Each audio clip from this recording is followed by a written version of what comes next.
Welcome back to our 40 day strategy physics with numerical वाला, जहां हमने पिछला लेक्चर कवर किया है सेमीकंडक्टर के पीवाईक्यूज के साथ। और उस पीवाईक्यू को हमने कुछ ऐसे डिजाइन किया था कि जितने भी टॉपिक सेमीकंडक्टर के आते हैं वो सब उसमें कवर हो जाएं, और उसे सॉल्व करने के बाद तुम्हें और फिर कोई वीडियो कोई लेक्चर अटेंड करने की जरूरत ना पड़े और ना पड़ेगी। तो जिन्होंने इस लेक्चर को पूरी तरह से देखा होगा वो इस बात को समझ पा रहे होंगे कि कुछ भी उस टॉपिक के अंदर बचा नहीं था, कोई ऐसा कॉन्सेप्ट नहीं बचा, कोई ऐसा न्यूमेरिकल नहीं बचा जिसे अब दोबारा पढ़ने की जरूरत पड़ेगी। क्या बात समझ गए? और सेम एज इट इज आज हम आपके लिए लेके आ रहे हैं न्यूक्लियाई चैप्टर को, जिसको हमने फिर इसी तरह से डिजाइन किया है ताकि ये करने के बाद फिर कुछ और करने की आपको जरूरत नहीं पड़ेगी। जैसा हमने वादा किया है कि 50 प्लस की गारंटी ली है, और उसी 50 प्लस की गारंटी को हम फॉलो करते हुए आज आपके लिए लेके आ गए हैं न्यूक्लियाई। तो जल्दी से हाथ में कॉपी पेन उठा लो और स्टार्ट करेंगे हम अपने न्यूक्लियाई चैप्टर को, एक एक कॉन्सेप्ट को टच करते हुए हम जाने वाले। तो चलिए शुरू करते हैं, लेट्स गेट स्टार्टेड। तो सबसे पहला क्वेश्चन हमारे सामने लिखा हुआ है, पढ़ेंगे इसे ध्यान से। क्या है?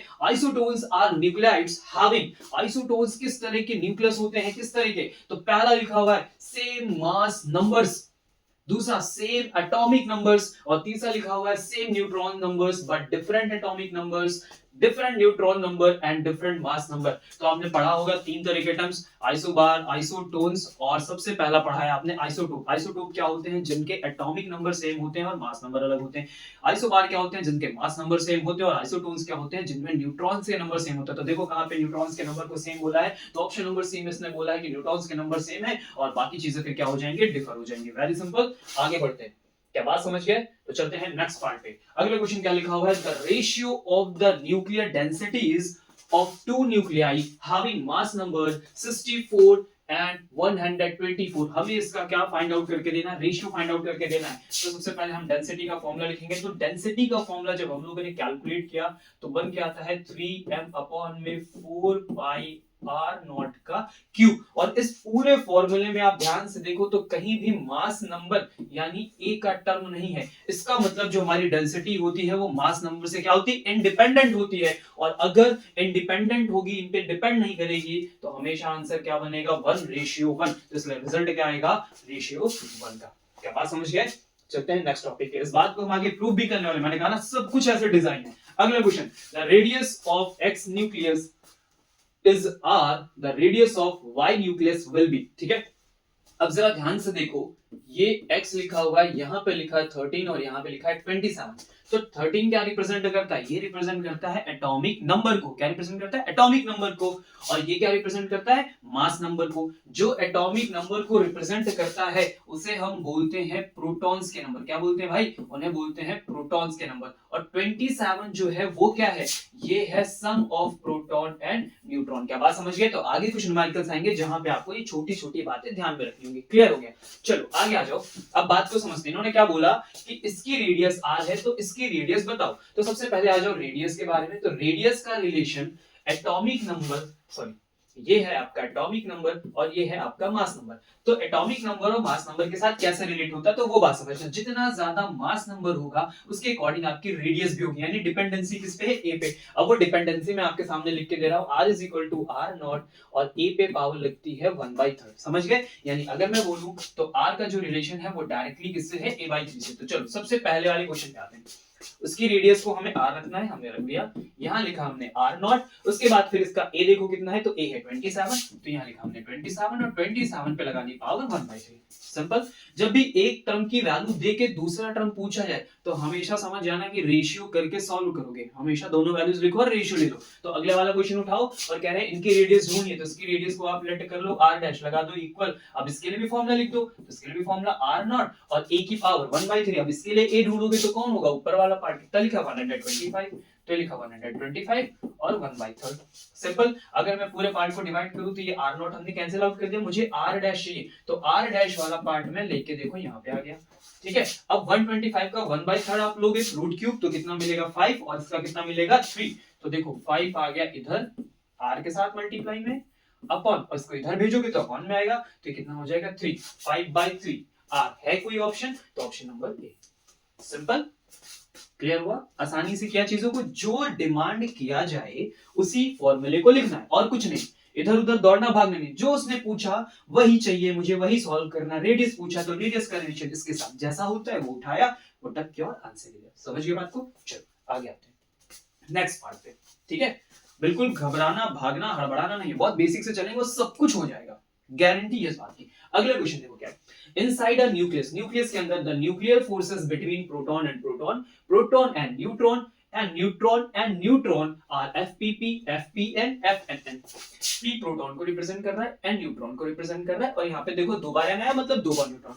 तो अगर न्यूक्लियस के अंदर हमसे कह रहा है कि इनके बीच जो फोर्सेस होंगे, है ना, इनके बीच में जो फोर्सेस होंगे, प्रोटॉन प्रोटॉन के बीच का फोर्स, प्रोटॉन न्यूट्रॉन के बीच का फोर्स, न्यूट्रॉन न्यूट्रॉन के बीच का जो फोर्स होगा वो किस तरह होगा, कौन ज्यादा होगा कौन कम होगा, ये मुझे बताना है, ठीक है। तो इस बात को ध्यान से समझो, कॉपी में अपने लिख लो, ठीक है, कि न्यूक्लियस के अंदर जो फोर्स वर्क करता है हम उसे बोलते हैं न्यूक्लियर फोर्सेस। और न्यूक्लियर फोर्सेस बिल्कुल भी इस बात पे डिपेंड नहीं करते कि वो किन फोर्सेस के बीच में, सॉरी किन चार्जेस के बीच में फोर्स लगा रहे हैं, इस बात पे बिल्कुल भी डिपेंड नहीं करते कि वो किन चार्जेस के बीच में फोर्स लगा रहे हैं। वो पॉजिटिव हो सकता है, वो नेगेटिव हो सकता है, वो कोई भी हो सकता है, इवन उस पर चार्ज ना भी हो तो वो सेम फोर्स क्या करता है, उन पे अप्लाई करता है, लगाता है। क्या बात समझ में आ गई? तो चाहे प्रोटॉन हो, चाहे न्यूट्रॉन हो, चाहे प्रोटॉन प्रोटॉन हो, कुछ भी हो, सब पे फोर्सेस का अमाउंट क्या लगेगा, सेम लगेगा।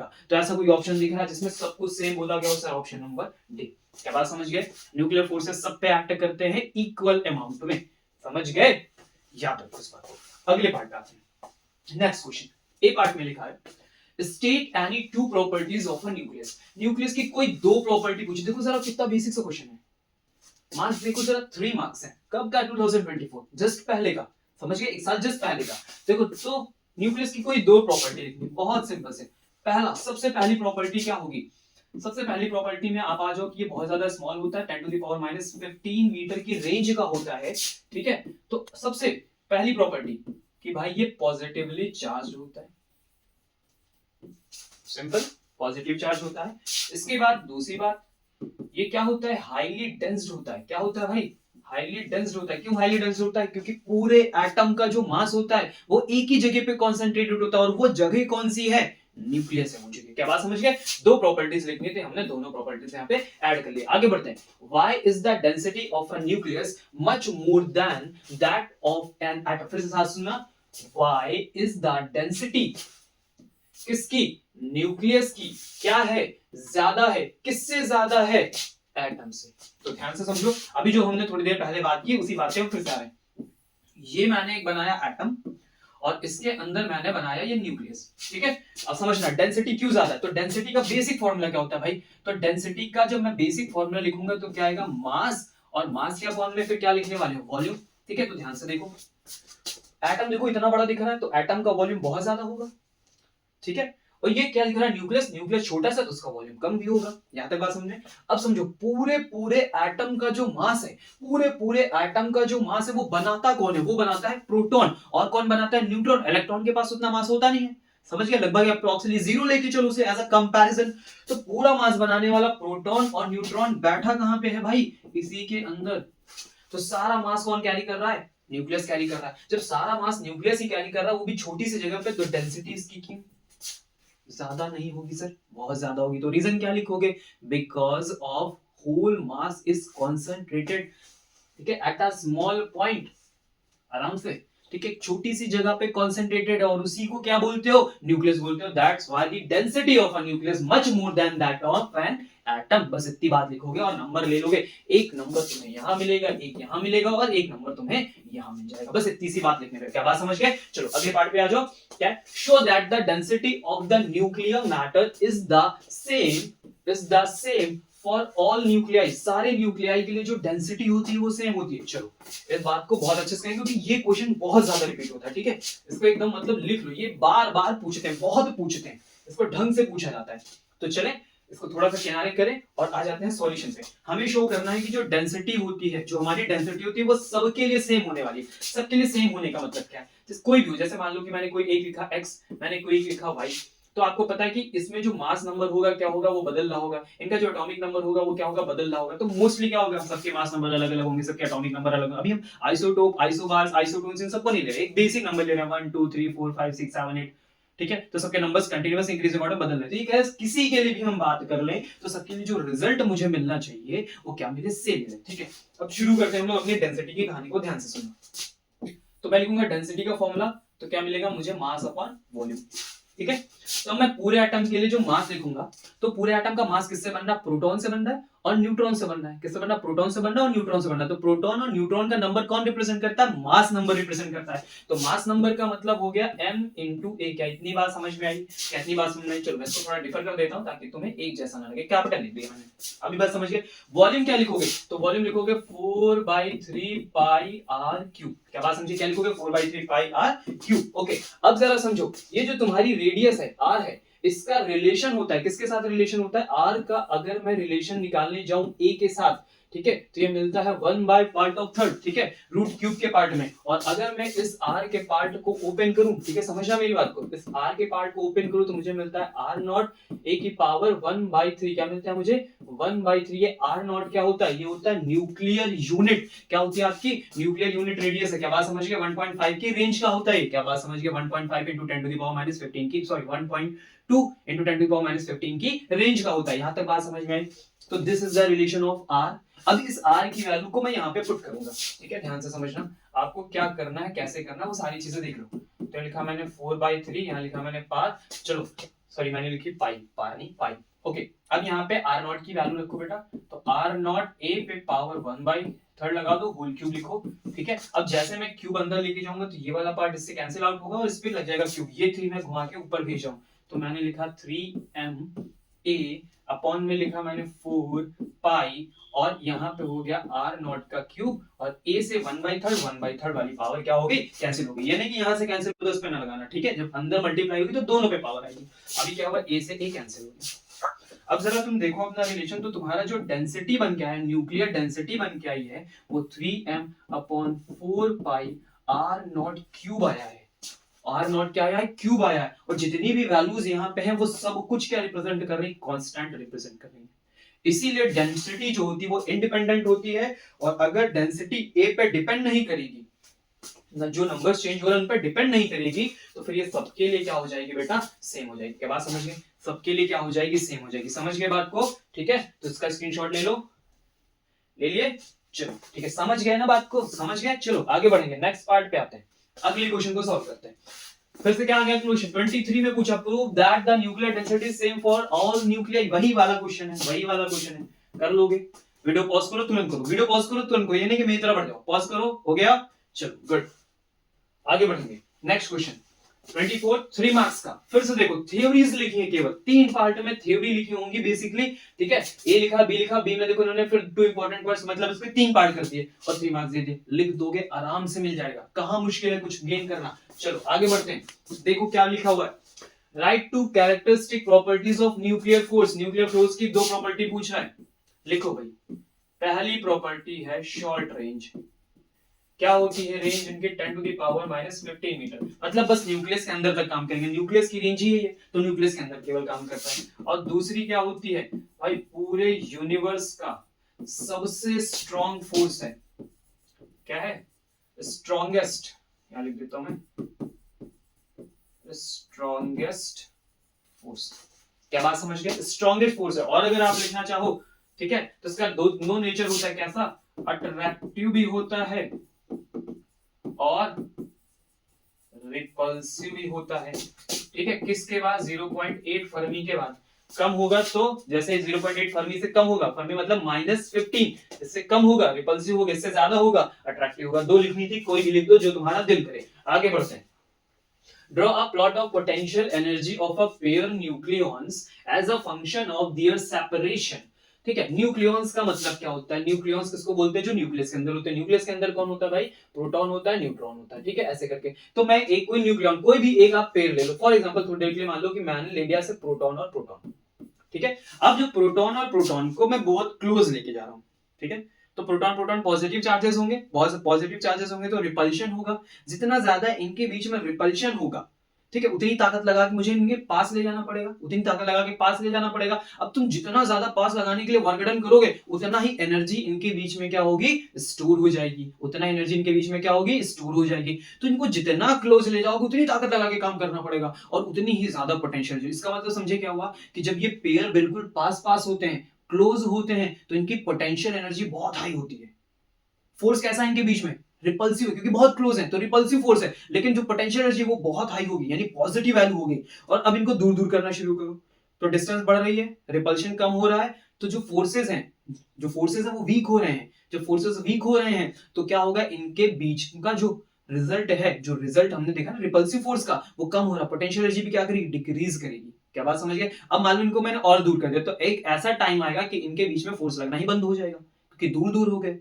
रिजल्ट क्या बनने लगेगा, कम हो जाएगा, वीक हो जाएगा, तो इनके बीच की पोटेंशियल एनर्जी जीरो हो जाएगी। अगर पोटेंशियल एनर्जी जीरो हो गई तो फिर तो दूर दूर चले जानी चाहिए, नहीं सर, न्यूक्लियस के अंदर है, न्यूक्लियस के अंदर है, ये भाग नहीं सकते। तो अब इनको कौन ओवरकम करेगा, न्यूक्लियर फोर्सेस। किस तरह से, ऐसा अट्रैक्टिव फोर्स की तरह, जब ये दूर दूर जाएंगे तो रोक के रखेंगे, नहीं नहीं नहीं तुम इससे ज्यादा दूर नहीं जा सकते, अट्रैक्ट करके रखेंगे। क्या बात समझे? तो जब डिस्टेंस बढ़ती है तो इनके बीच में कौन सा फोर्स काम करने लगता है, अट्रैक्टिव फोर्स, बिहेवियर शुरू हो जाता है। चलो दिखाते हैं, ग्राफ में बहुत ध्यान से देखना, ठीक है, बहुत इंपॉर्टेंट है, इसको बहुत अच्छे से समझना भी, ठीक है। ये मैंने यहाँ पे बनाया, ठीक है। इस तरफ हम शो करेंगे भाई पोटेंशियल एनर्जी, और इस तरफ हम शो करने वाले हैं क्या, इनके बीच का सेपरेशन। देखो ना, फंक्शन ऑफ दियर सेपरेशन, मतलब हम इधर आर लेंगे, मतलब इस प्रोटॉन और प्रोटॉन के बीच का जो गैप है हम वो लेंगे, ठीक है। ध्यान से देखो, मैंने क्या कहा था, जब इनके बीच की डिस्टेंस आर बहुत छोटी होगी, कम होगी, तो इनकी पोटेंशियल एनर्जी बहुत ज्यादा होगी। मैंने यहां से ग्राफ बनाया। अब जैसे जैसे देखो मैं डिस्टेंस को बढ़ा रहा हूं, मेरा ग्राफ गिर रहा है, गिर रहा है, गिर रहा है, एक टाइम पे ऐसी डिस्टेंस पहुंचोगे कि रिजल्ट जीरो हो जाएगा, ठीक है। तो ये पॉइंट है जहां जीरो हो गया। अब मैं देखो यहां से बढ़ता जा रहा हूं, आगे देखोगे ग्राफ तो तुमको कुछ ऐसा देखने को मिलेगा, फिर स्ट्रेट हो गया। अब इस पूरे ग्राफ को बहुत ध्यान से समझना, इसमें क्या क्या चीजें हुई हैं, देखो ध्यान से समझो। ये वैल्यूज देखो, जब आर की वैल्यू बहुत छोटी है, कम है, तो देखो पोटेंशियल जी बहुत ज्यादा हाई है। जैसे जैसे हमने आर बढ़ाया, पोटेंशियल जी गिर रही, एक पॉइंट पे यहाँ के जीरो हो गई। ये पता है कौन सा डिस्टेंस है, ये है लगभग 0.4 फर्मी। फर्मी होता है 10⁻⁻15, ठीक है। और आगे बढ़ोगे, फिर एक टाइम पे देखो यहाँ पहुंचोगे, निगेटिव में आ गए हो, ठीक है। ये वाला जो तुम्हें पॉइंट मिलेगा, इसको हम बोलते हैं आर नॉट। और ये आर नॉट की वैल्यू पता है कितनी होती है, 0.8 फर्मी होती है। कितनी होती है, 0.8 फर्मी, ठीक है। ये सबसे वो जगह है जहां पे रिपल्सिव फोर्सेस बिल्कुल वीक होंगे, पोटेंशियल एनर्जी एकदम कम हो जाएगी, एकदम कम हो जाएगी। और जहां पोटेंशियल एनर्जी एकदम कम, वहां सबसे ज्यादा कौन सी एनर्जी होगी, कौन से फोर्सेस सबसे ज्यादा स्ट्रांग हो जाएंगे, अट्रैक्टिव फोर्सेस, क्योंकि रिपल्सिव फोर्सेस तो एकदम वीक हो गए। जब ये वीक हो गए तो सबसे स्ट्रांगेस्ट कौन होने लगेगा, अट्रैक्टिव फोर्स, यानी इसी पॉइंट पे अट्रैक्टिव फोर्सेस बहुत ज्यादा होंगे। देखो देखो ये यहाँ से वैल्यू अमाउंट ऑफ इंक्रीज हुआ, और एक टाइम के बाद जब डिस्टेंस और ज्यादा बढ़ा दोगे तो ये सैचुरेटेड पॉइंट पे पहुंच गए। देखो अब ना इंक्रीज कर रहा है ना डिक्रीज कर रहा है, दैट इज द ग्राफ। ये बनाना है तुमको, ठीक है। तो इधर वाला जो पार्ट है, ये वाला, ये क्या शो करता है, रिपल्शन शो करता है। इधर वाला पार्ट क्या शो करता है, अट्रैक्टिव फोर्स रिप्रेजेंट करता है। ये अट्रैक्टिव फोर्स वाला है, इधर वाला क्या है, रिपल्सिव फोर्स वाला है। समझ गए बात को, याद रहेगा, गलत नहीं करोगे, एकदम याद कर लो, समझ लो, वैल्यू मेंशन करनी है। आगे बात समझ में, वेरी गुड। आगे अगला, right two important conclusion that can be drawn from the plot. इस प्लॉट से कोई दो इंपॉर्टेंट बातें क्या है हमको बता दो, जितनी कहो उतनी बता दी जाए, सबसे पहले देखो बहुत बेसिक तरीके से लिखेंगे, ठीक है, बहुत सारा नहीं। आर की वैल्यू में तुम चेंज कर रहे हो, अगर आर की वैल्यू आर नॉट से ज्यादा हो जाए, तो फोर्स कैसे हो जाते हैं बेटा, अट्रैक्टिव हो जाते हैं। दिख रहा है कैसे हो जाते हैं, अट्रैक्टिव, इधर का फोर्स अट्रैक्टिव। अगर आर की वैल्यू आर नॉट से कम है, समझना मेरी बात, आर नॉट से कम है, ये आर की वैल्यू किससे कम है, आर नॉट से कम है, आर नॉट अभी ज्यादा, आर नॉट इधर, वापस आओ, इस डायरेक्शन में आओगे, तो फोर्सेस कैसे हैं तुम्हारे, रिपल्सिव है। कैसे हैं, रिपल्सिव। क्या बात समझ गए, क्लियर हुई बात सबको, रिपल्सिव है, मिल गई बात। अगर मैं R is equal to R naught पे आ जाऊं, तो ऐसी जगह पे क्या है, पोटेंशियल एनर्जी मिनिमम हो गई है। क्या हो गई, पोटेंशियल एनर्जी यहाँ पे देखो एकदम आपकी मिनिमम हो गई, तो लिखोगे पीई क्या हो गई, मिनिमम हो गई। क्या हो गई, मिनिमम हो गई। और कौन सी वैल्यू बताएं, R लगभग 0.4 फर्मी पहुंच जाए, तो ऐसी जगह पोटेंशियल एनर्जी तुम्हारी क्या हो जाती है, जीरो हो जाती है। क्या हो जाती है, जीरो हो जाती है। देखो जीरो वाली लाइन को टच कर गई है। तो इतने सारे पॉइंट है, कोई दो चीज लिखनी थी, लिख दोगे, हो जाएगा, कर लेंगे सर, बढ़े आगे, वेरी गुड। समझते रहना, कुछ भी छोड़ेंगे नहीं सर, सब खत्म करके जाएंगे। आ जाओ अगले क्वेश्चन पे। हम हर बार उसको रिपीट कराते हैं, बार प्रैक्टिस हो जाएगी क्वेश्चंस को रिपीट कर करके, क्योंकि मैंने बताया ना पैटर्न्स होते हैं कुछ, उनके अलावा फिर और ज्यादा नंबर्स नहीं होते उनके पास, वही पैटर्न बार बार रिपीट करेंगे। ध्यान से देखो अगला क्वेश्चन क्या लिखा, what is the nuclear radius of Fe if that of aluminium 27 is 3.6 Fermi. क्या है, एल्यूमिनियम की 3.6 है। क्या मांग रहे, रेडियस मांग रहे। थोड़ी देर पहले हमने रेडियस का क्वेश्चन किया, पॉज करके सॉल्व करिए, ठीक है। R is equal to R naught, और A पे पावर हमने देखी थी 1/3।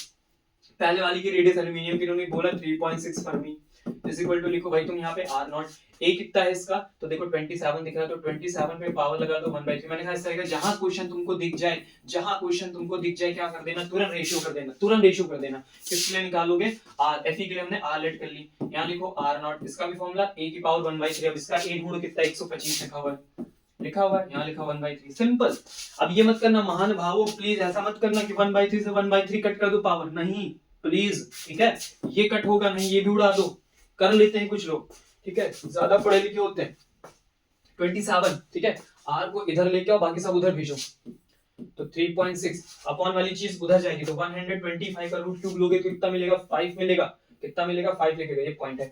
27 का लोगे तो कितना मिलेगा, 3 मिलेगा, ठीक है, ये लिखा फर्मी और ये लिखा है आर, ठीक है। चलो आता है, शुरू करें, केसेस को कैंसिल आउट कर देंगे तो मिलेगा 1.2 into 5 fermi is equal to R, ठीक है। 12 5 से कितना होगा 60, कितना हो गया भाई 6 फर्मी, पॉइंट लगा था तो 6 फर्मी आ गया। इतने सिंपल क्वेश्चन है, बार बार देखो एक ही पैटर्न का क्वेश्चन है, थोड़ा थोड़ा बदल के दे रहे हैं और कुछ कर नहीं रहे, समझ गए, तो समय नहीं लगाना, जैसे क्वेश्चन दिखे जो आता हो तुरंत उड़ा दो। अगला क्वेश्चन 25 का 2 मार्क्स का है, देखो क्या पूछा है, शुरू करें, क्या पूछा है, बात करें, क्या लिखा है, why is the mass of a nucleus always less than the sum of masses of its constituents, for example free neutrons and free protons। समझो इस बात को बहुत बढ़िया से, क्या होता है पूरी कहानी ध्यान से समझना, ठीक है। हमको मान लो बनाना है न्यूक्लियस, ठीक है, तो न्यूक्लियस के अंदर कौन होता है, देखो यहाँ मैं बना रहा हूँ, ये न्यूक्लियस है, न्यूक्लियस के अंदर कौन होता है भाई, प्रोटॉन और न्यूट्रॉन। तो अब हम चलते हैं एक न्यूक्लियस बनाते हैं, ठीक है, तो हमने कहा 10 प्रोटॉन ले लेंगे, फिर हमने 10 न्यूट्रॉन ले लिया, 10 प्रोटॉन लिया तो इसका मास कितना होगा 10u, 10 न्यूट्रॉन लिया तो इसका मास कितना होगा 10u, सबका 1u होता है, 1 तो u भी लिखते हैं, पता है सबको, 10 लिया तो 10 हो गया, ठीक है। फिर यहाँ पहुंचे, दोनों को मिला के हमको ये बनाना है, ठीक है, ये ऐसे करके हमको बनाना है, तो इसके अंदर प्रोटॉन प्लस न्यूट्रॉन हमको रखने हैं बढ़िया से, क्या बात समझे। अब समझना, जब प्रोटॉन और न्यूट्रॉन रखने जाओगे तो न्यूट्रॉन रखने में तो कोई दिक्कत नहीं है, न्यूट्रल है, लेकिन जब प्रोटॉन रखने लगोगे तो प्रोटॉन प्रोटॉन के बीच में पॉजिटिव चार्ज रिपल्शन शुरू होगा। अब इस रिपल्शन को रोकना भी तो है तुम्हें, नहीं तो प्रोटॉन तो भागेगा ना, रुकेगा ही नहीं, तुम्हें उसको बांध के रखना है, और ये भी नहीं कि चलो जितने में रुक पाओ रुक जाओ, नहीं, बिल्कुल छोटी जगह पे बांध के रखना है, तो चारों तरफ से ताकत लगानी पड़ेगी, बांधने वाला एक फोर्स चाहिए, समझ में आ रही बात, बांधने वाला एक फोर्स चाहिए तभी तो न्यूक्लियस बनेगा, और जो बांधने वाला फोर्स होता है उसी को बोलते हैं हम सर बाइंडिंग एनर्जी, क्या बोलते हैं, बाइंडिंग एनर्जी बोलते हैं, चाहिए जो उसको बांध के रखे। तो पता है क्या होगा, 10 और 10 कितना होना चाहिए था, टोटल 20, लेकिन तुमको यहाँ टोटल मास कितना मिलेगा 18, तो 2 कहाँ गया, तो 2 का मतलब हो गया डेल्टा एम। डेल्टा एम क्या होता है सर, मास डिफेक्ट होता है, क्या होता है भाई, मास डिफेक्ट। ये क्यों हुआ, ये मास डिफेक्ट ही तो बनाएगा बाइंडिंग एनर्जी, अदरवाइज न्यूक्लियस बनेगा कैसे भाई, लाला के पास रख दोगे सब दूर दूर हो जाएंगे, न्यूक्लियस के अंदर सब बांध के रखना, तो बांधने के लिए एनर्जी चाहिए, वो एनर्जी कहां से लाओगे, तो वो एनर्जी आती है बाइंडिंग एनर्जी के फॉर्म में, वो बाइंडिंग एनर्जी बनेगी कहां से, तो जब तक मास डिफेक्ट नहीं होगा एनर्जी नहीं बनेगी भाई। मास कन्वर्ट होता है किसमें, एनर्जी में, किसमें, आइंस्टीन की मास एनर्जी इक्विवेलेंस, याद आई इक्वेशन याद आई। तो जब मास क्या होता है थोड़ा सा अपने आप ही डिफेक्ट हो जाता है, क्योंकि उसको बांधना है, और बांधने के लिए क्या बनाएगा, बाइंडिंग एनर्जी। इसीलिए हमेशा जब भी तुम देखोगे तो इनके जो कंस्टिट्यूएंट पार्टिकल्स होंगे प्रोटॉन न्यूट्रॉन, इनका मास हमेशा इससे ज्यादा होगा, न्यूक्लियस का मास तुमको हमेशा कम मिलेगा। क्या बात समझ में? रीजन क्या दोगे, कहां कन्वर्ट हो जाता है मास डिफेक्ट में, और वो मास डिफेक्ट कहां कन्वर्ट होता है, बाइंडिंग एनर्जी के फॉर्म में, ताकि न्यूक्लियस स्टेबल हो पाए, बन पाए। समझ गए? Okay, very good. अच्छा, बी पार्ट पे, how is coulomb repulsion between protons in a nucleus overcome. जो कूलम्ब रिपल्शन होता है प्रोटॉन और प्रोटॉन के बीच में इन अ न्यूक्लियस, वो ओवरकम कैसे होता है, तो सर इसको ओवरकम कौन करते हैं, हमारे न्यूक्लियर फोर्सेस। ठीक है, कैसा बिहेव रख के, अट्रैक्टिव बिहेव रख के इस बात को पूरा क्या कर देते हैं, ओवरकम कर देते हैं। क्या बात समझ गए? Very good. तो आप यहाँ एक लाइन लिख दोगे, how is Coulomb forces overcome, तो आप लिखोगे due to the nuclear forces. कौन ओवरकम करता है, न्यूक्लियर फोर्सेस ओवरकम करते हैं, सिंपल सी बात, खत्म। बस एक एक दो लाइन लिख रहा हूं, दो नंबर लेके जा रहा हूं, इससे आसान क्या होगा। चलो अगले पार्ट पे आते हैं, क्या लिखा है, how is the size of a nucleus found experimentally, write the relation between the radius and mass number of a nucleus। कह रहे हैं हमको साइज जो हमने न्यूक्लियस का निकाला है वो हमें मिला कैसे, वो एक्सपेरिमेंट बताओ कि कैसे तुमने ढूंढा। सब पता है कैसे पता, तो ये वाला बड़ा फेमस होगा, इनका नाम तो सुना ही होगा, रदरफोर्ड। क्या किया था इन्होंने? अल्फा स्कैटरिंग किस पे की थी भाई? तो गोल्ड फॉइल पे की थी। याद आया? यही अल्फा स्कैटरिंग एक्सपेरिमेंट हुआ था गोल्ड फॉइल पे।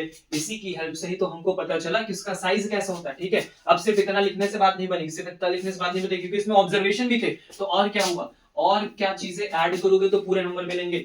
ठीक है, समझना। एक टॉपिक है क्लोजेस्ट अप्रोच का। ठीक है, अभी के लिए क्या करो, याद कर लो, लिख लो। ठीक है, जैसे ही हम पहुंचेंगे एटम्स में तुरंत ये पहला निशाना हमारा यही होगा, क्लोजेस्ट अप्रोच उड़ा देंगे। ठीक है, समझ में आ रही बात मैं क्या कह रहा हूँ? समझ में आ रही बात? तो ये जो क्लोजेस्ट अप्रोच वाली कहानी है ये हम वहां पे समझाएंगे। और इसी के साथ में एक लोग का नाम और लिखोगे भाई आप, इम्पैक्ट पैरामीटर का। ठीक है, अभी के लिए थोड़ी देर के लिए याद करो, और जैसे ही हम एटम पे पहुंचेंगे इन सबको निशाना बना देंगे। ये सब वहीं वाले हैं, बस यहाँ पे पूछ लिया गया क्योंकि इसी चैप्टर के बाद इनका नंबर आता है, और हम लोग अभी एटम से चल रहे हैं, सॉरी न्यूक्लियाई से चल रहे हैं, फिर एटम पे जाएंगे। ठीक है, आगे बात समझ लें। तो क्या लिखोगे भैया, ये वाला एक्सपेरिमेंट हुआ था, फिर हमें क्लोजेस्ट अप्रोच एक एक्सपेरिमेंट करना पड़ता है, और इम्पैक्ट पैरामीटर, ये सब मिला के हम इसके रिलेशन पे पहुंच जाएंगे। ढूंढ लेंगे कि हमारा न्यूक्लियर साइज कितना होता है, और फिर प्यार से लिख देना कि न्यूक्लियर साइज की जो रेंज होती है वो होती है 10 टू द पावर -15 मीटर की। सर बार बार तो बता रहे हो, एटम की भी सुन लो, एटम की कितनी होती है याद कर लो, एटम की कितनी होती है 10 टू द पावर -10 मीटर। अब ये नहीं कहना सर ये तो 15 है, ये तो 10 है, तो बड़ा है, माइनस लगा है, आगे माइनस लगा है, -5 टाइम्स छोटा है, ये एटम के अंदर मिलेगा। ओके, आगे फिर क्या बोला था, रेडियस और मास नंबर के बीच में रिलेशन लिखो, रेडियस और मास नंबर का रिलेशन अभी तो हम लोग करें, r is equal to R naught A पे पावर 1/3। ओके, अगला, prove that the density of a nucleus is independent of its mass number. ये देखो फिर से वही पूछ रहे हैं, क्या पूछ रहे हैं वही, बार बार मैंने कहा था पूछते ही पूछते हैं, वही पूछते हैं।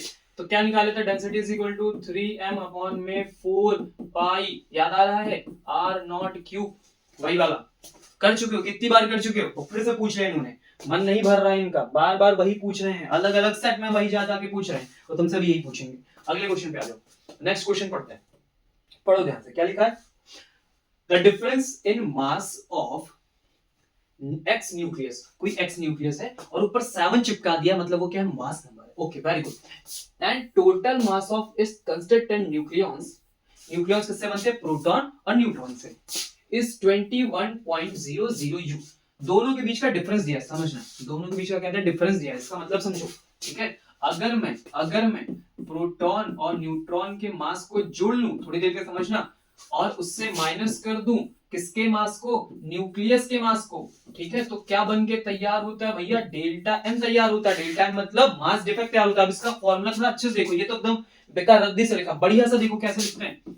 तो देखो डेल्टा एम ऐसे लिखेंगे, समझना, Z होता है, Z का मतलब होता है एटॉमिक नंबर, याद कर लो, Z का मतलब एटॉमिक नंबर। एटॉमिक नंबर क्या रिप्रेजेंट करते हैं, नंबर ऑफ प्रोटॉन को। ठीक है, तो एक प्रोटॉन का मास लिखो mp, mp मतलब एक प्रोटॉन का मास, Z से मल्टीप्लाई कर दोगे तो जितने नंबर होंगे प्रोटॉन के सब मल्टीप्लाई होंगे, तो पूरा मास किसका आ गया, प्रोटॉन का आ गया।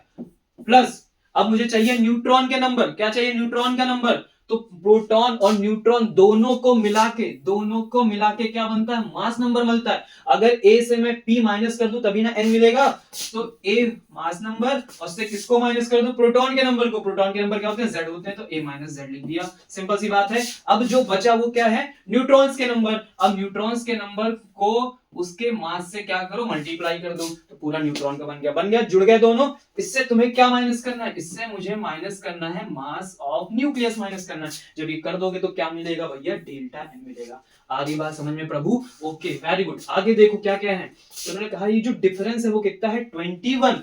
ये डेल्टा एम दिया इन्होंने, समझ गए, तो डेल्टा एम की वैल्यू कितनी दे दी भैया, 21.00 यू दे दी, समझ गए। आगे देखो क्या कह रहे हैं, the binding energy per nucleon for this nucleus is equal to the energy equivalent। कह रहा है बाइंडिंग एनर्जी निकाल लो, वो भी कह रहे हैं पर न्यूक्लियन। अब जरा देखो बाइंडिंग एनर्जी, तो मैंने थोड़ी देर पहले तुमको समझाया कि एनर्जी किससे बनती है, मास डिफेक्ट से बनती है। तो मैंने कहा उसमें आइंस्टीन की इक्वेशन यूज करोगे तो आपको ने पढ़ा है delta am into C square, पढ़ा है सबने। ओके, अब ये क्वेश्चन में पता है तुमसे क्या कह रहे हैं जो बाइंडिंग एनर्जी बतानी है हमें, वो सिर्फ बाइंडिंग एनर्जी ने बताओ, पर न्यूक्लियन बता दो। न्यूक्लियन क्या होते हैं, मैंने भी समझाया, प्रोटॉन और न्यूट्रॉन के नंबर्स होते हैं। तो न्यूक्लियन को दोनों जोड़ोगे तो ए ही तो बोलोगे, यानी इस पूरे पार्ट को कहां से डिवाइड करना है, ए से डिवाइड करना है। कहां से डिवाइड करना है, ए से डिवाइड करना है। अब जरा डेल्टा टाइम तुमको कितना दिया है, 21 दिया है। ये लिखो सी स्क्वायर अपॉन में लिखो ए, तो ए कितना है देखो 7 लिखा हुआ है, जरा काटम पीटम करोगे तो आंसर कितना मिलेगा 300 यू और मल्टीप्लाई में रहेगा सी स्क्वायर। ऑप्शन में दौड़ के आओ तो क्या लिखा है is equivalent to u u u, c square नहीं दिया तो मत लो, वो मास के टर्म में पूछा तो हम केवल मास के टर्म में बता देंगे, तो आंसर में क्या है मेरा मास 3 आया, गुड, आना ही चाहिए और कोई ऑप्शन नहीं तुम्हारे पास, ठीक है, पूरे साल मस्ती कियो, अब तो पढ़ना ही पड़ेगा, there is no option, okay, तुम लोग के चक्कर में हम लोग को भी दिन रात लगना पड़ता है, पहले से पढ़ लिया करो प्रभु। चलो ठीक है शुरू करते हैं आगे। The curve of binding energy per nucleon as a function of atomic mass number has a sharp peak for helium nucleus. एक देखो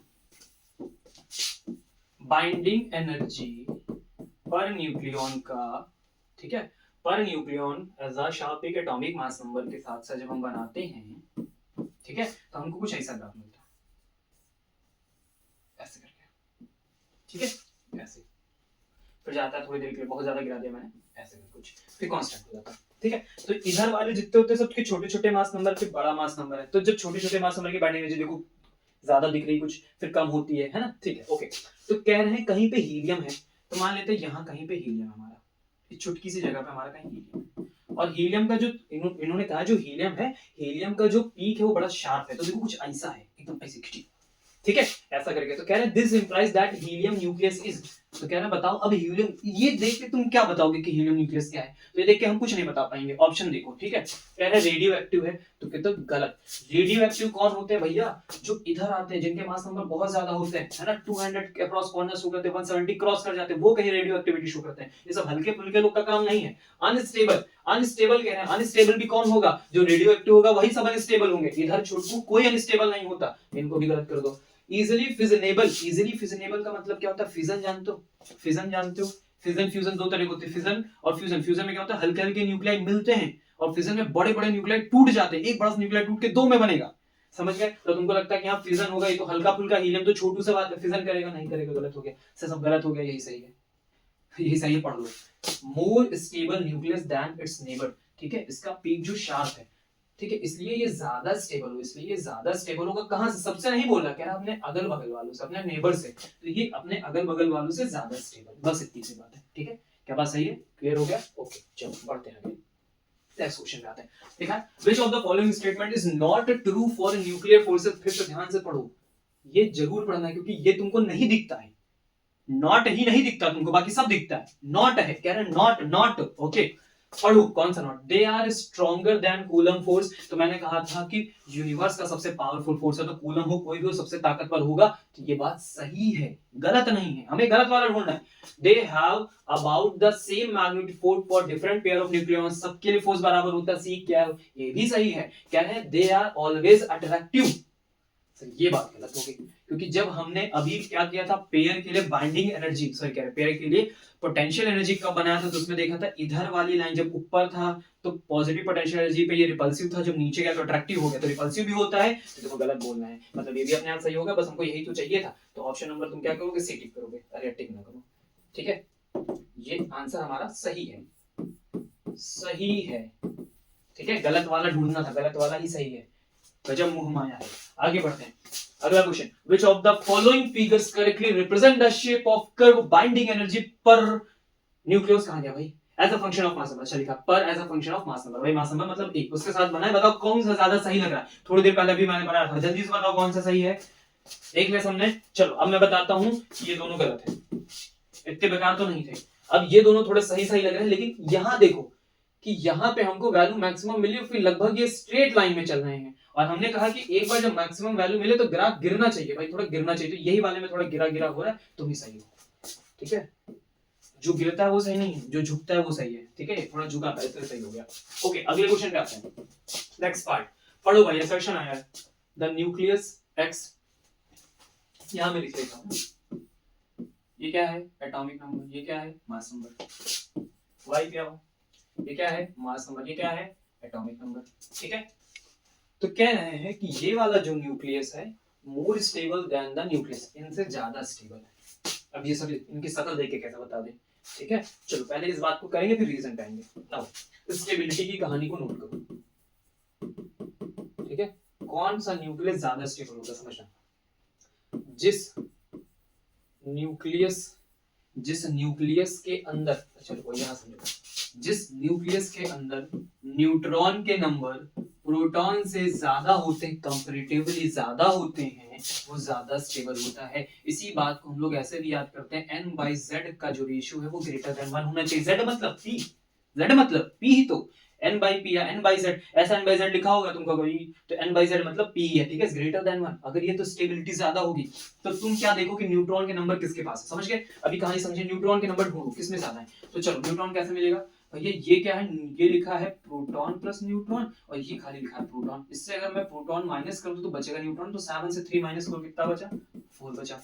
4 से 3 माइनस करो तो कितना बचा भैया, 1 बचा। अब बताओ किसके पास ज्यादा न्यूट्रॉन, इनके पास ज्यादा न्यूट्रॉन, तो यही ज्यादा क्या होंगे, स्टेबल होंगे। असर्शन क्या है, सही है, बहुत बढ़िया, वेरी गुड, बधाई हो। ओके, रीजन क्या हो, ये वाले जो भैया हैं रीजन कह रहे हैं contains more number of proton, इनके पास ज्यादा प्रोटॉन है, जरा आंखों से देखो, 3 प्रोटॉन है, इनके पास भी 3 है, बराबर प्रोटॉन है, मतलब रीजन क्या हो गया, गलत हो गया। सब कुछ बढ़िया से रीजन में ले डूबे, तो ए सही है, रीजन गलत है, ऑप्शन नंबर सी, गुड। आगे बढ़ेंगे, अगले प्रश्न पे आएंगे।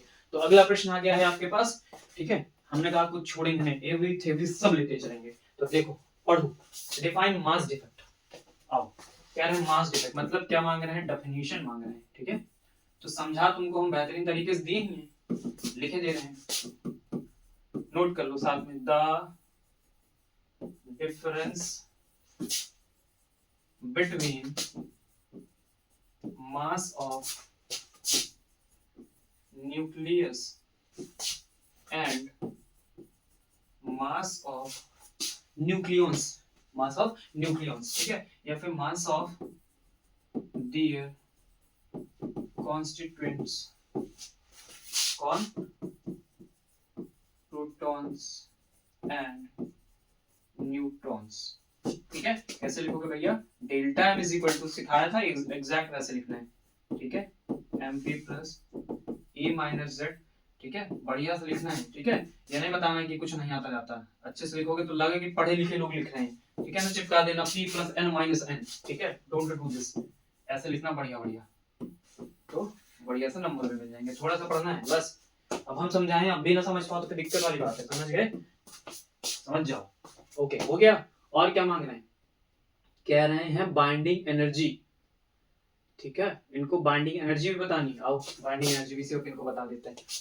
तो चलो नोट कर लो भाई, बाइंडिंग एनर्जी भी नोट करो, लिखा, समझो बाइंडिंग एनर्जी का काम मैंने कैसे कहा था कि वो एनर्जी है जो बांध के रखती है, वो एनर्जी जो बांध के रखती है, समझ गए बात को, किसको, प्रोटॉन और न्यूट्रॉन को, किसके अंदर, न्यूक्लियस के अंदर। पर डेफिनेशन थोड़ा उल्टा तरीके से लिखेंगे, समझो ऐसा बात। जैसे मान लो कोई हमसे पूछे कि आपके हाथ में एक रूप ले लेते हैं, रस्सी ले लेते हैं, कहते हैं ये रस्सी बताओ कितनी मजबूत है, ठीक है, तो हमको कैसे पता चलेगा कितनी मजबूत है, तुम उसको तोड़ेंगे, जल्दी टूट गई तो मजबूत नहीं है, थोड़ा ताकत लगा के टूटी तो थोड़ा बहुत मजबूत है, अब टूटे नहीं तो बहुत मजबूत है, समझ में आई बात। तो जब हमसे पूछा था कि मजबूती कितनी है तो चेक करना पड़ता है उसको तोड़ के, नहीं जस्ट अपोजिट फॉर्म में। तो वैसी बाइंडिंग एनर्जी की डेफिनेशन है, बाइंडिंग एनर्जी का काम है बांध के रखना, लेकिन डेफिनेशन हम ऐसे बताएंगे कि भैया वो एनर्जी जिससे टूटा जाए, तोड़ा वाला। देखो मैं लिख रहा हूं, समझना आपको, देखो,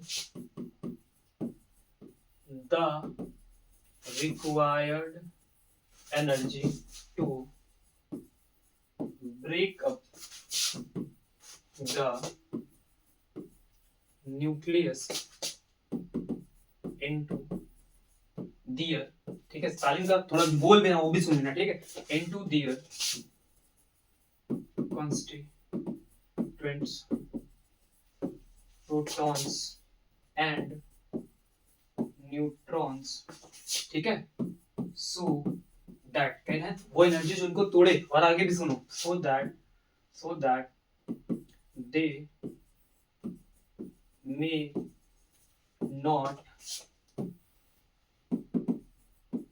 interact with each other, ठीक है, इतना तोड़ दो। अच्छा थोड़ा सा रह गया, रुको मैं थोड़ा सा पॉइंट और ऐड कर देता हूँ, एक लाइन और, तो थोड़ा और अच्छा आपको फील होगा, ठीक है, ये थोड़ा सा और अच्छा फील होगा, थोड़ा सा पॉइंट और है वो भी याद कर लो, है ना। प्रोटॉन्स और न्यूट्रॉन्स को पहले तोड़ो, ठीक है, उसके बाद फिर क्या करो, इनके बीच की डिस्टेंस को इतना बढ़ा दो। तो देखो मैं ऐड करता हूं, and separate them as such distance। अब लिखेंगे ये वाली बात, so that they may not interact with each other। ठीक है, लिखा थोड़ा गंदा है लेकिन बड़ा दमदार लिखा है, इतना समझ लेना। ठीक है, ध्यान से पढ़ो। कह रहे हैं वो रिक्वायर्ड एनर्जी जो न्यूक्लियस को ब्रेक करने में चाहिए, और कैसे ब्रेक करना है, into their constituent protons and neutron. ऐसा तोड़ो कि प्रोटॉन और न्यूट्रॉन अलग हो जाए। फिर क्या, and separate them as such distance, और उनको इतना सेपरेट कर दो, इतना सेपरेट कर दो कि दोबारा कभी एक दूसरे से इंटरेक्ट ना कर पाए। अगर दोबारा इंटरेक्ट कर लिए, फिर न्यूक्लियस बना लिए, फिर न्यूक्लियस बना लिए, फिर न्यूक्लियस बन गया, तो हमको कैसे पता चलेगा कि भैया इतना ही बाइंडिंग एनर्जी होता है। क्या बात समझे? मतलब वही बात हो रही है ना कि बाइंडिंग एनर्जी का मतलब होगा वो एनर्जी जिससे क्या न्यूक्लियस बंधा हुआ है। तो हम इसको तोड़ के देखेंगे, तोड़ के देखेंगे तोड़ने में कितनी ताकत लगती है। जितना तोड़ने में एनर्जी खर्च होगी उतनी बाइंडिंग एनर्जी होगी। समझ गए बात को? Are you getting my points? चलो अगले पे चलते हैं हम लोग। अच्छा, अभी अगले पे कैसे चलोगे? ओह चलो, अगला फिजन प्रोसेस भी पूछा है। ठीक है, तो फिजन प्रोसेस है भैया, फिजन प्रोसेस तो समझना है। चलो आ जाओ, तो ये भी क्वेश्चन आ गया तो फिजन प्रोसेस समझ लेंगे। फिजन प्रोसेस में क्या है? Fission process on the basis of binding energy per nucleon. देखो तुमसे ये मांग रहा है बाइंडिंग एनर्जी के हिसाब से फिजन प्रोसेस बताना। ठीक है, समझो। आओ, अभी हम लोगों ने थोड़ी देर पहले ग्राफ बनाया था ना, अब फिर से बनाते हैं। ठीक है, अच्छे समझिएगा। ठीक है, हम यहाँ नाम मेंशन नहीं करेंगे, बस आपको समझा देंगे कि कहानी क्या है। ठीक है, देखो जैसे जैसे तुम आगे बढ़ोगे ना, तो हैवी न्यूक्लियाई मिलेंगे। हैवी न्यूक्लियाई मास नंबर में तुमको आगे मिलेंगे। ठीक है, तो एक एग्जांपल लेते हैं, जैसे यूरेनियम 235 हो गया। ठीक है, 92 यूरेनियम 235। ये क्या है? यूरेनियम यही ब्रेक डाउन होता है, क्या करता है? फिजन करता है। अब समझना, जब ये ब्रेक डाउन होता है तो ये बेरियम और किसमें ब्रेक डाउन होगा? क्रिप्टॉन में। अब बेरियम और क्रिप्टॉन कहाँ लाई करते हैं? ये लगभग इंटरमीडिएट वाले पार्ट में लाई करते हैं। ठीक है, ऐसा थोड़ी देर के समझ लो कि 40 से लेके तुम मानो 170 इनके बीच में। ठीक है, समझना, जब भी कोई हैवी न्यूक्लियाई ब्रेक होगा तो स्मॉल न्यूक्लियाई में आएगा। अब स्मॉल न्यूक्लियाई लगभग इसके बीच में लाई कर जाएगा। ठीक है, अब समझना कि बाइंडिंग एनर्जी के हिसाब से इस क्वेश्चन ने क्यों पूछा। अगर आप इस जगह पे आओगे, इन रेंज में आओगे जो हैवी न्यूक्लियाई, तो इनकी जो रेंज हो जाती है उसकी बाइंडिंग एनर्जी पर न्यूक्लियन पहुंच जाती है 7.6 मिलियन इलेक्ट्रॉन वोल्ट। इतनी होती है, इससे बंधे होते हैं। लेकिन जैसे तुम 40 से 170 के बीच में आने की कोशिश करोगे, ठीक है, इसके बीच में आने की कोशिश करोगे, तो इनका जो ऑन एवरेज रिजल्ट होता है वो जानते हो कितना होता है? 8.5 मिलियन इलेक्ट्रॉन वोल्ट। वो अलग बात है कि यहाँ पे भैया जो आयरन भैया हैं, एफई भैया हैं, वो सबसे ज्यादा लेके बैठे होते हैं 8.8, है ना, हाईली स्टेबल होता है, उनको छोड़ दो। तो ऑन एवरेज 8.5 है। समझ में आ रही बात? मतलब जब ये ब्रेक होगा और ये छोटे वाले पार्ट में जाएगा, तो ब्रेक होके ये छोटे न्यूक्लियाई तो बनेंगे, लेकिन जब ये पीछे की तरफ शिफ्ट होंगे, तो समझना 7.6 से ब्रेक होगा, तो जब ये पीछे की तरफ शिफ्ट होगा तो देखो इनकी एनर्जी बढ़ रही है, मतलब अमाउंट ऑफ एनर्जी क्या होगा?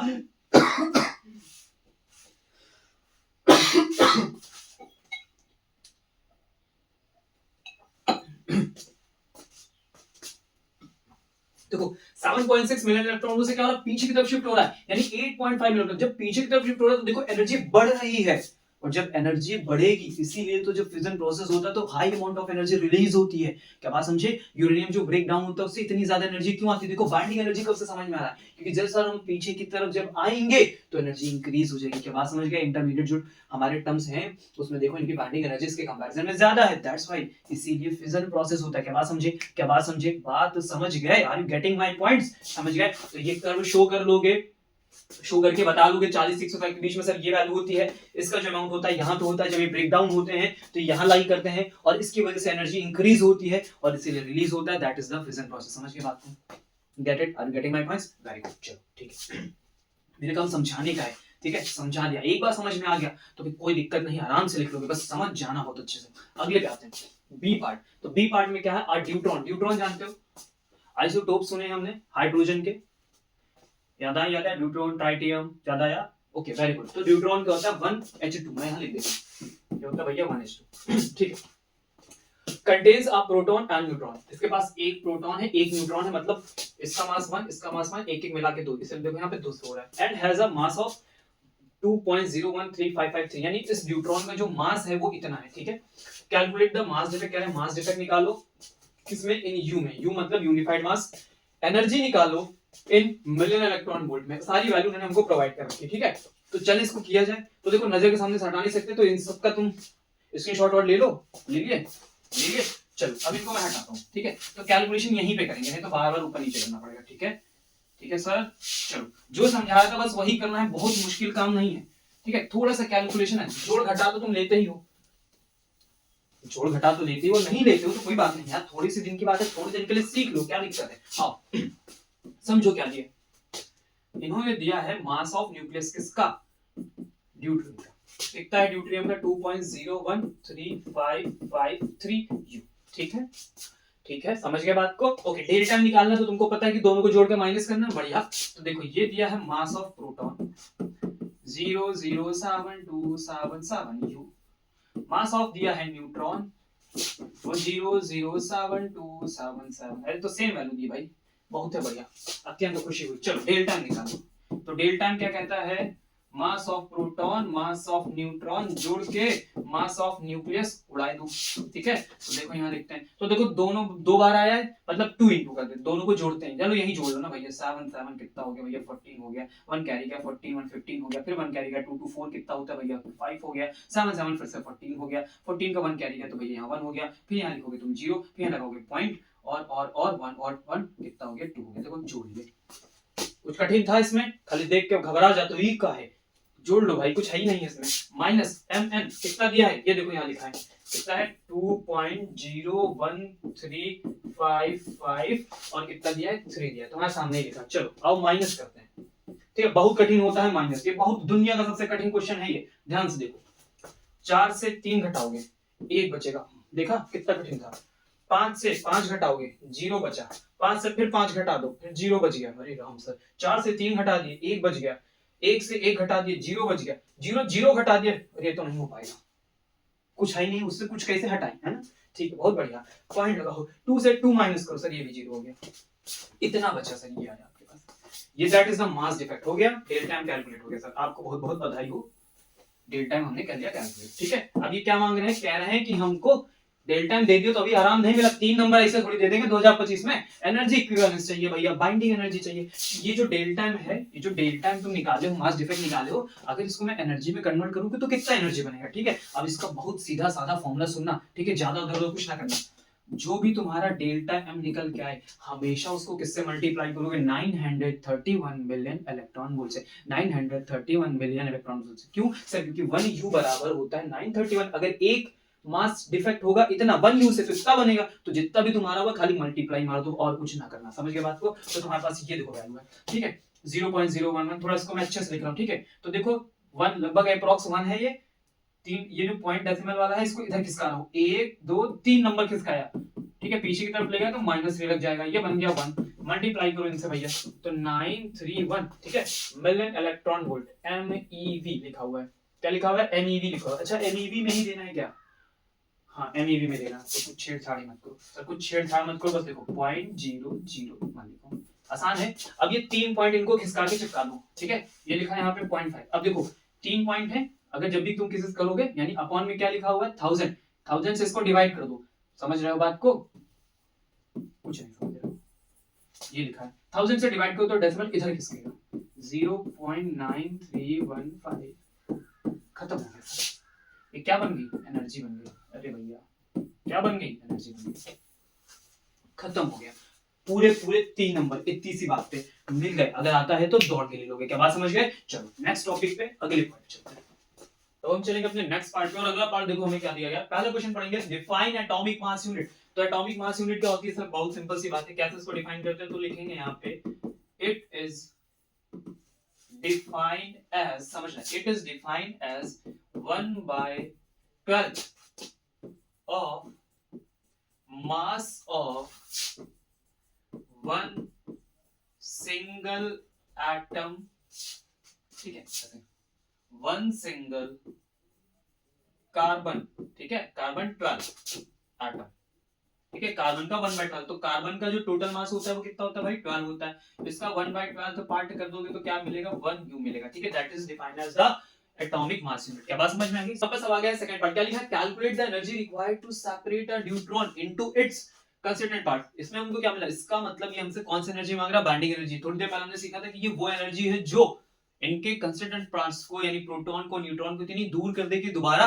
न्यूक्लियस फॉर्म ना कर पाए। क्या बात समझ गए? तो हमसे बाइंडिंग एनर्जी पूछा, तो बाइंडिंग एनर्जी का सिंपल सी काम है, क्या चाहिए भैया तुमको? चाहिए डेल्टा एम। तो डेल्टा एम कैसा निकलेगा? डेल्टा एम निकलेगा इसके न्यूक्लियस के मास को क्या करो, इन दोनों को ऐड करके सब्ट्रैक्ट कर लो। चलो आ जाओ, इन दोनों को पहले ऐड कर लेते हैं, यहीं ऐड कर लेते हैं सामने। देखो 5 5 कितना हो गया? 10 हो गया, ठीक है। और फिर 6 to 8 ये हो गया 9, 8 6 हो गया कितना भाई? 14, 14 का 1 कैरी गया यहाँ पे, 9 7 कितना हो गया? 16, और ये हो गया 1, और यहाँ पे लिखो 0 पॉइंट, और 1 1 कितना हो गया? 2 हो गया, ठीक है। तो ये तुम्हारा दोनों का सम हो गया। चलो इसको लिखते हैं यहाँ पे, तो लिखेंगे हम 2.016, और ये लिखा है 490। अब इससे माइनस करना होगा किसके? न्यूक्लियस के मास को। तो उसका मास कितना लिखा भाई? लिखो 2.0141, और फिर कितना हो गया? 02, ठीक है। क्लियर है? चलो देखो यहाँ पे 0 से 2, ठीक है, तो कितना आ गया? 8 आ गया, ये खुद 8 हो गया, और इसने क्या किया था? इसने इसको कैरी दिया था, तो यहाँ पे हो गया भाई 3, 3 से 1 गया भाई, तो ये हो गया भाई 2, ठीक है। क्या बात समझ में आ गई? और फिर से ये हो गया हमारे पास 2, ये हो गया 0, ये हो गया 0, और ये भी हो गया 0। तो तुम्हारे सामने आ गया भैया डेल्टा एम। Get it? अब क्या चाहिए तुम्हें? Delta M. तो मैंने बताया था कि जब भी बाइंडिंग एनर्जी चाहिए, डेल्टा एम को किससे मल्टीप्लाई कर दो? 931 से, ठीक है। तो ये लिखा हमने binding energy is equal to delta M multiply by 931, ठीक है। डेल्टा एम का वैल्यू 0.00228 और 8 into 931 मिलियन इलेक्ट्रॉन वोल्ट। और जब हम इस पूरे को सॉल्व करेंगे तो फाइनल रिजल्ट मेरा कितना आ जाएगा? 2.224 million electron volt. That's your answer. क्या बात समझ में आ गई? Get it? क्लैरिटी हुई? सबको समझ में आया? ठीक है। तो बेसिक गलती छोटी छोटी एडिशन सब्ट्रैक्शन में नहीं करेंगे तो हम वहां तक पहुंच जाएंगे, ठीक है। ये कैलकुलेशन मैंने पहले से करके रखा है ताकि टाइम हम ज्यादा वेस्ट ना करें, वीडियो लंबी ना जाए, ठीक है। हमें सीखना है कॉन्सेप्ट, ठीक है, सॉल्यूशन नहीं। चलो अगले पार्ट पे आ जाओ। नेक्स्ट, ठीक है, जहां सॉल्यूशन सिखाने की जरूरत है वहां सिखाएंगे भी, परेशान ना हो। क्लियर? आ जाओ, फर्स्ट पार्ट है इसका, show the variation of binding energy per nucleon with mass number, right the significance of binding energy curve, ठीक है। तो पहले मैं तुमको दिखाता हूं कि कैसे बनेगा ये। चलो भाई साहब इधर थोड़ा आओ, ठीक है। अब सीखो, पूरा बाइंडिंग एनर्जी तुमको सिखाते हैं, ऐसा करते हैं। हाँ चलो ठीक है, यहीं पे सीख जाओगे। ये बना लो पहले, सिंपल, ठीक है। अब इधर तुम्हें क्या लिखना है? बाइंडिंग एनर्जी पर न्यूक्लियन, मतलब कि एनर्जी किसमें मेंशन करेंगे? तो हम मिलियन इलेक्ट्रॉन वोल्ट में मेंशन करेंगे, ठीक है, मेगा इलेक्ट्रॉन वोल्ट या मिलियन इलेक्ट्रॉन वोल्ट। अब इधर चलोगे तो ये चलेगा तुम्हारा मास नंबर, तो ये हमने शो कर दिया, ठीक है। अब ध्यान दो कैसे करना है हमको, सारी कहानी बहुत अच्छे से समझेंगे, गलत नहीं करना। देखो यहां से उठाओ, सीधे जाओ थोड़ी देर, फिर 1 2 3, और फिर सीधे यहां से ऐसे। कोई दिक्कत समस्या? ठीक है, एक सेकंड, थोड़ा सा कर्व और अच्छा करने की कोशिश करते हैं हम लोग। ये यहां जाओ और फिर इसको थोड़ा ऐसे लेके जाओ। क्लियर हो गया? याद हो गया कैसे कैसे किया हमने? चलो सारी चीजें समझना बहुत आराम से। देखो यहाँ की दो लाइन पे तुम्हें हाइड्रोजन लिखना है, H और H, ठीक है। ये 2 वाला है, ये 3 वाला है, ठीक है। मैं जैसा बता रहा हूं एकदम। हाइड्रोजन, हाइड्रोजन के बाद कौन आता है? हीलियम, तो यहाँ लिखोगे हीलियम, और फिर कौन आता है? लिथियम। फिर आता है बेरिलियम, बोरॉन छोड़ दो, फिर लिखोगे कार्बन, और फिर लिखना नाइट्रोजन। फिर कौन आता है? ऑक्सीजन, तो ऑक्सीजन 2 बार लिखना है, एक ऑक्सीजन तुम्हारा 16 वाला, एक तुम्हारा 18 वाला। यहाँ पे तुम्हें मिलेगा सल्फर, और इस जगह सबसे टॉप मोस्ट पॉइंट पे पहुंचोगे तो भैया किसको मेंशन करो? Fe। सल्फर मेंशन करो चाहे तो, लेकिन Fe को जरूर मेंशन करना है। Fe कितना?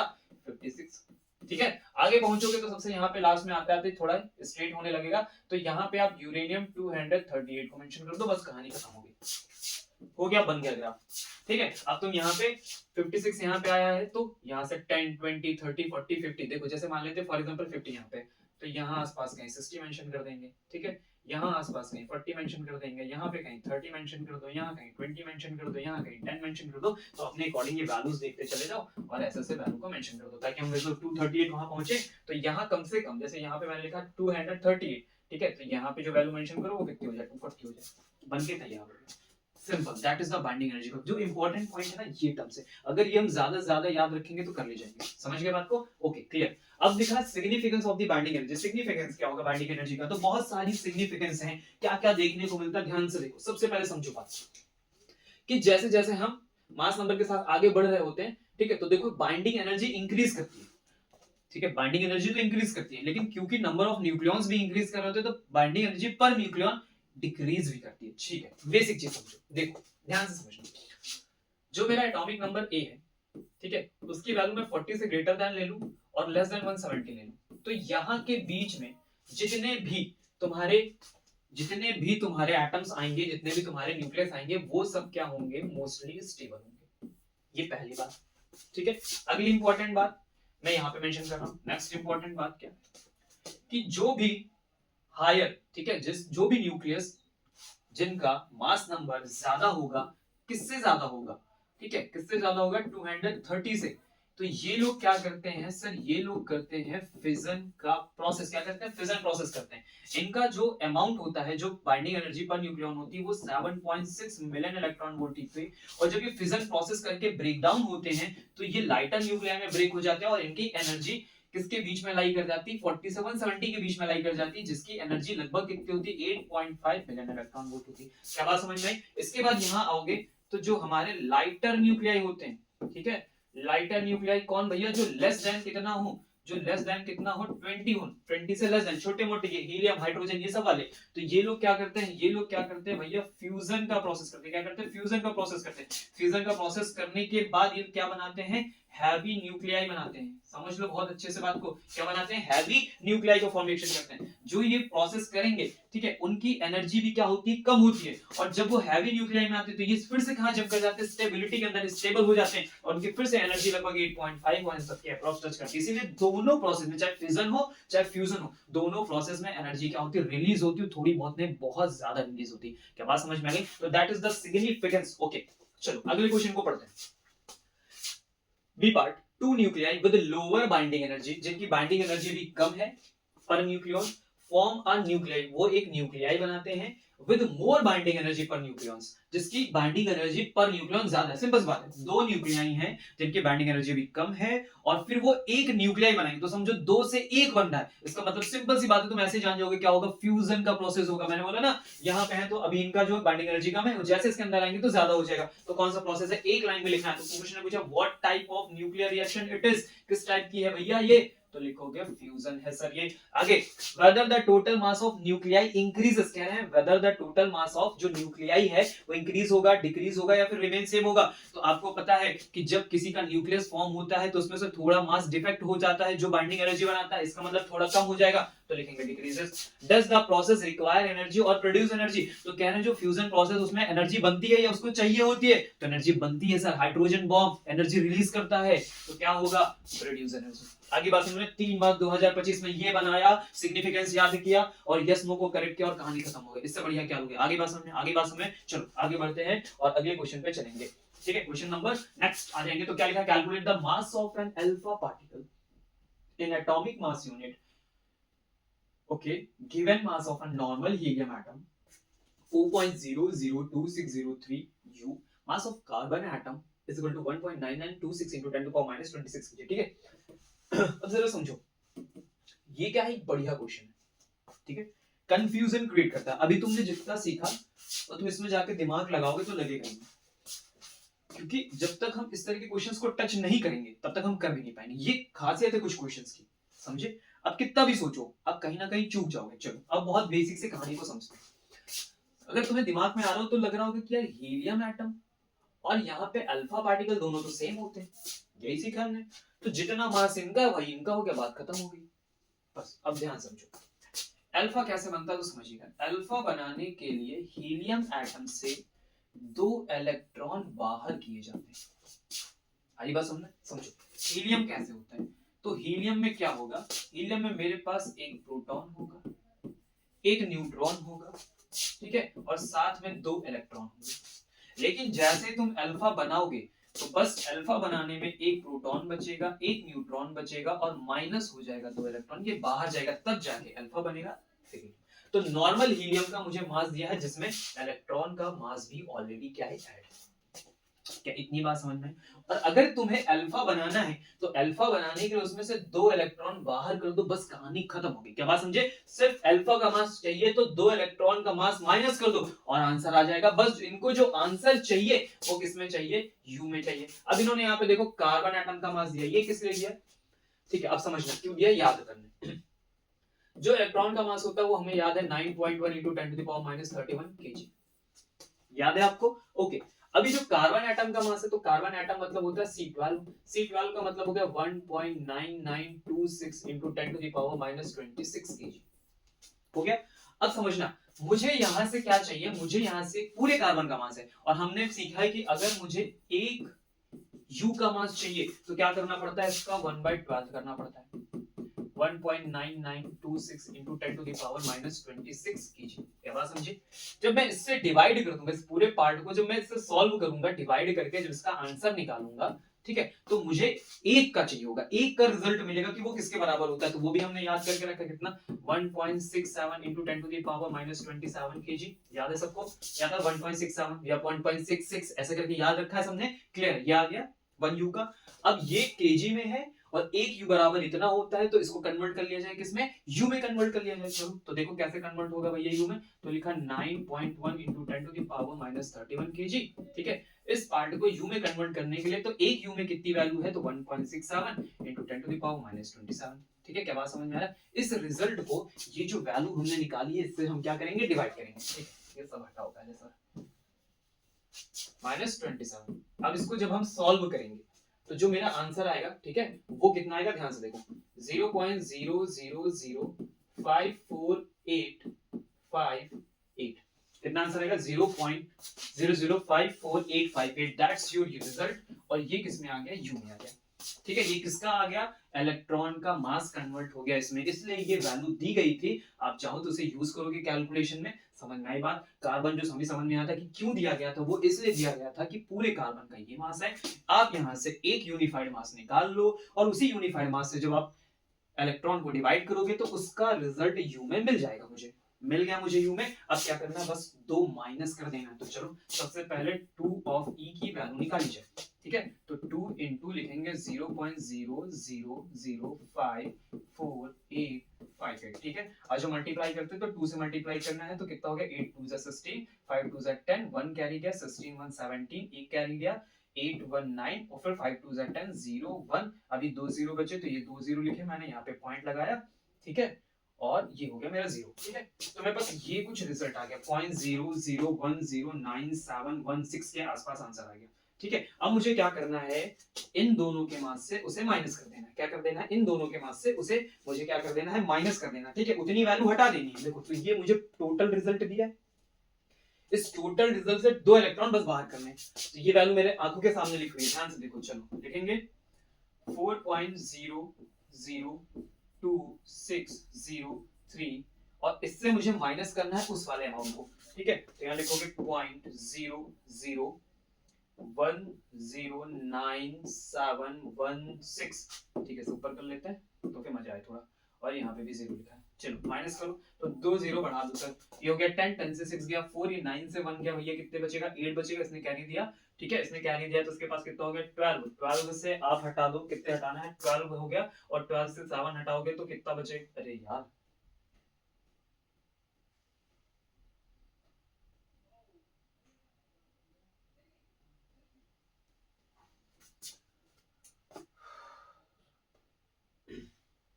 चलो ये बचेगा 12, 12 से 7 हटाओगे तो कितना बचेगा भाई, यहाँ पे 5 बचेगा। ठीक है, ओके, क्लियर होगी बात। इसने कैरी दिया था तो इसके पास 9, 9 से गया 0, और इसने कैरी दिया था तो इसका बच गया भैया 5।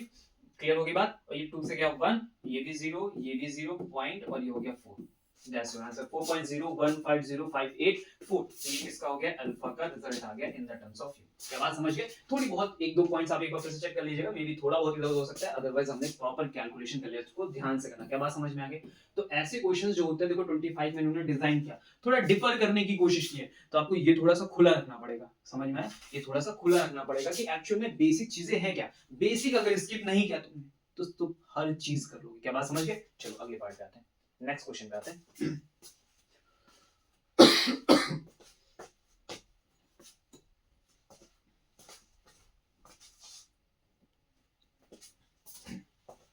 ठीक है, तो अगला क्वेश्चन हमारे सामने आ गया, क्या है, binding energy per nucleon versus mass number curve is given as shown.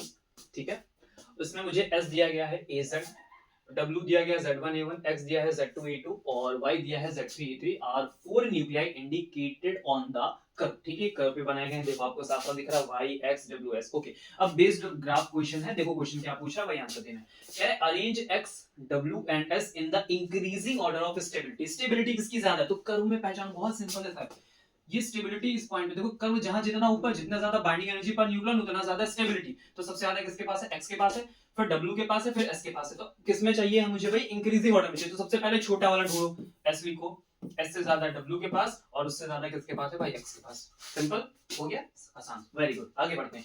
Right the relation between the relevant A and Z values for relation S gives to X plus W. कह रहे हैं, ठीक है, कि भैया हमको एक रिलेशन दो, इनके ए और जेड का रिलेशन दो। ठीक है, क्वेश्चन समझे? ए और जेड का रिलेशन दो, अगर ये फॉर्मूला मेरा बनना हो तो देखो एस क्या हुआ, ऐसे समझो थोड़ी देर के लिए, ऐसे एक यूरेनियम है, यूरेनियम ब्रेक डाउन हुआ तो उसने क्या बनाया भैया? बेरियम बनाया, और उसने क्या बनाया? क्रिप्टॉन बनाया। ऐसे समझ लो थोड़ी देर के लिए। ठीक है, तो दो पार्ट में ब्रेक हुआ। तो चलो पहले रिएक्शन को लिखेंगे, S gives to X plus W. ठीक है, अब इनकी वैल्यूज को ऊपर से लिखना है। ओ भाई किधर गए? चलो देखो, एस में इन्होंने हमें गिवन क्या किया था?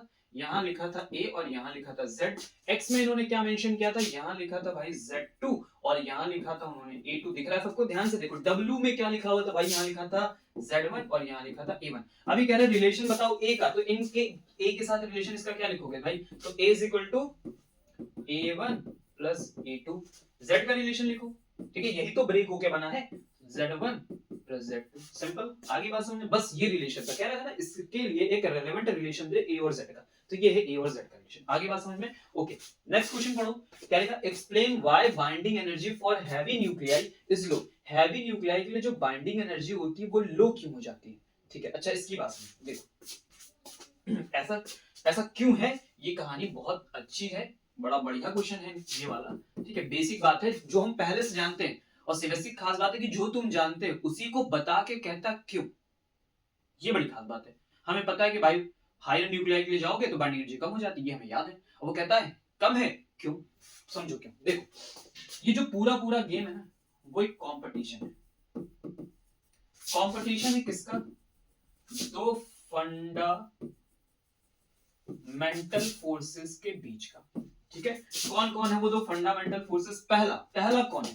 पहला है तुम्हारा शॉर्ट रेंज न्यूक्लियर फोर्स, तुम्हारा ये।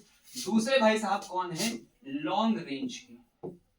कौन है भाई लॉन्ग रेंज का? कौन? Coulomb force. कौन भाई? Coulomb force. अब होता क्या, कहानी समझना। जैसे जैसे हम हैवियर न्यूक्लियाई की तरफ जाते हैं, जो साइज ऑफ टर्म है वो इंक्रीज करेगा, नंबर्स बढ़ेंगे, मास नंबर्स इंक्रीज करने वाला है। अभी समझना, तो जब मास नंबर इंक्रीज करना शुरू होता है तो प्रॉब्लम क्या है कि जो हमारा न्यूक्लियर फोर्स है वो एज अट्रैक्टिव बिहेव करके सबको बांध के रखता है। अब क्या हुआ? इसकी रेंज शॉर्ट है, ठीक है, तो शॉर्ट रेंज होने की वजह से क्या होता है कि एक जैसे प्रोटॉन है तो अपने बगल के ही जस्ट न्यूट्रॉन के साथ इंटरेक्ट करके उसको रोक के रख पा रहा है। एक न्यूट्रॉन दूसरे प्रोटॉन को, एक प्रोटॉन दूसरे प्रोटॉन को, लेकिन उसके बगल में जो दूसरा और तीसरा कोई चौथा है उसके साथ उसका फोर्स कनेक्शन वीक हो जाता है। क्योंकि बहुत सारे हो गए, बहुत सारे आ गए, बहुत सारे प्रोटॉन प्रोटॉन न्यूट्रॉन न्यूट्रॉन भर गया, तो सबके साथ का जो इंटरेक्शन वो कम पड़ गया, क्योंकि ज्यादा नंबर्स हैं। अगल बगल वालों को तो हम रोक पा रहे हैं, लेकिन जो दूर दूर है थोड़ा, वहां तक हम फोर्स लगा ही नहीं पा रहे हैं। शॉर्ट रेंज है, समझ में आ गई बात? अब वो शॉर्ट रेंज है, अब उसको ओवरकम कौन कर रहा है भैया? ओवरकम कर रहा है हमारा कूलम्बिक फोर्स। ये क्या है? रिपल्शन है। अब जब तुम्हारा अट्रैक्टिव फोर्स रोक के काम नहीं कर पा रहा, तो प्रोटॉन और प्रोटॉन के बीच का जो रिपल्सिव फोर्स है वो स्ट्रांग हो गया है, वो तो दूर तक भी काम करता है, लॉन्ग रेंज होती है, जिससे इनके फोर्सेस बढ़ते जाते हैं। इसी वजह से जैसे जैसे जैसे जैसे ए का टर्म हमारा इंक्रीज होता है, समझना ये कॉन्सेप्ट समझना, ए जैसे जैसे इंक्रीज होता है बाइंडिंग एनर्जी तो बढ़ती है सर, बाइंडिंग एनर्जी तो लगातार बढ़ रही है, क्योंकि ज्यादा लोग हैं, तुमको बांधने के लिए बाइंडिंग एनर्जी आ भी रही है ज्यादा, लेकिन लेकिन लेकिन बाइंडिंग एनर्जी जो पर न्यूक्लियॉन है वो क्या कर जाती है?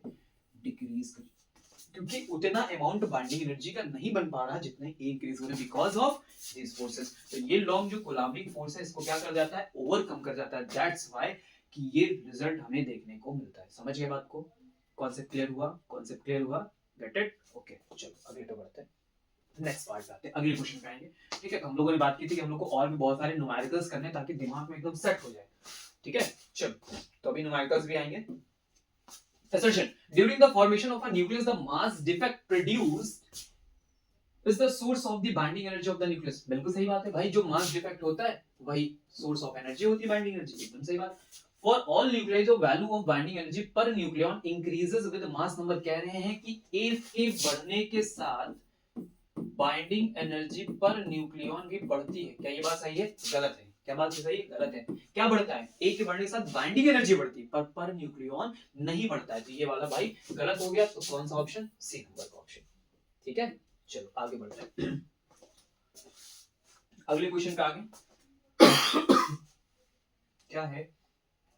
Which physical quantity in a nuclear reaction is considered equivalent to the Q value of the reaction? ठीक है, जब भी आप फिजन की रिएक्शन लिखते हो, जैसे यूरेनियम वाले लिखते हो, तो यूरेनियम वाले लिखने में बेरियम बनाते हो, क्रिप्टॉन बनाते हो, 3 न्यूट्रॉन लिखते हो, फिर आगे लिखते हो 200 मिलियन इलेक्ट्रॉन वोल्ट। ये क्या है? ये क्या है? ये change in binding energy. Actual में हुआ क्या भाई? यूरेनियम के पास अपनी बाइंडिंग एनर्जी थी, जब वो ब्रेक हुआ तो वो शिफ्ट कर गया पीछे की तरफ मिडिल ऑर्डर में, और मिडिल ऑर्डर में बाइंडिंग एनर्जी बढ़ गई। तो पहले कुछ और थी, अब कुछ और हो गई। तो ये जो रिजल्ट आया 200 का, ये जो एनर्जी रिलीज हुई, ये क्या है? Change in binding energy. बस एक लाइन में लिखना है आपको, गलत नहीं लिखना है, एक लाइन में लिखना है। मैंने कहा था चेंज इन बाइंडिंग एनर्जी। ठीक है, डॉक्टर वाली। ओके गुड, आगे बढ़ते हैं। तो सेकंड पार्ट आएंगे। Suppose we consider fission of a iron into two equal fragments.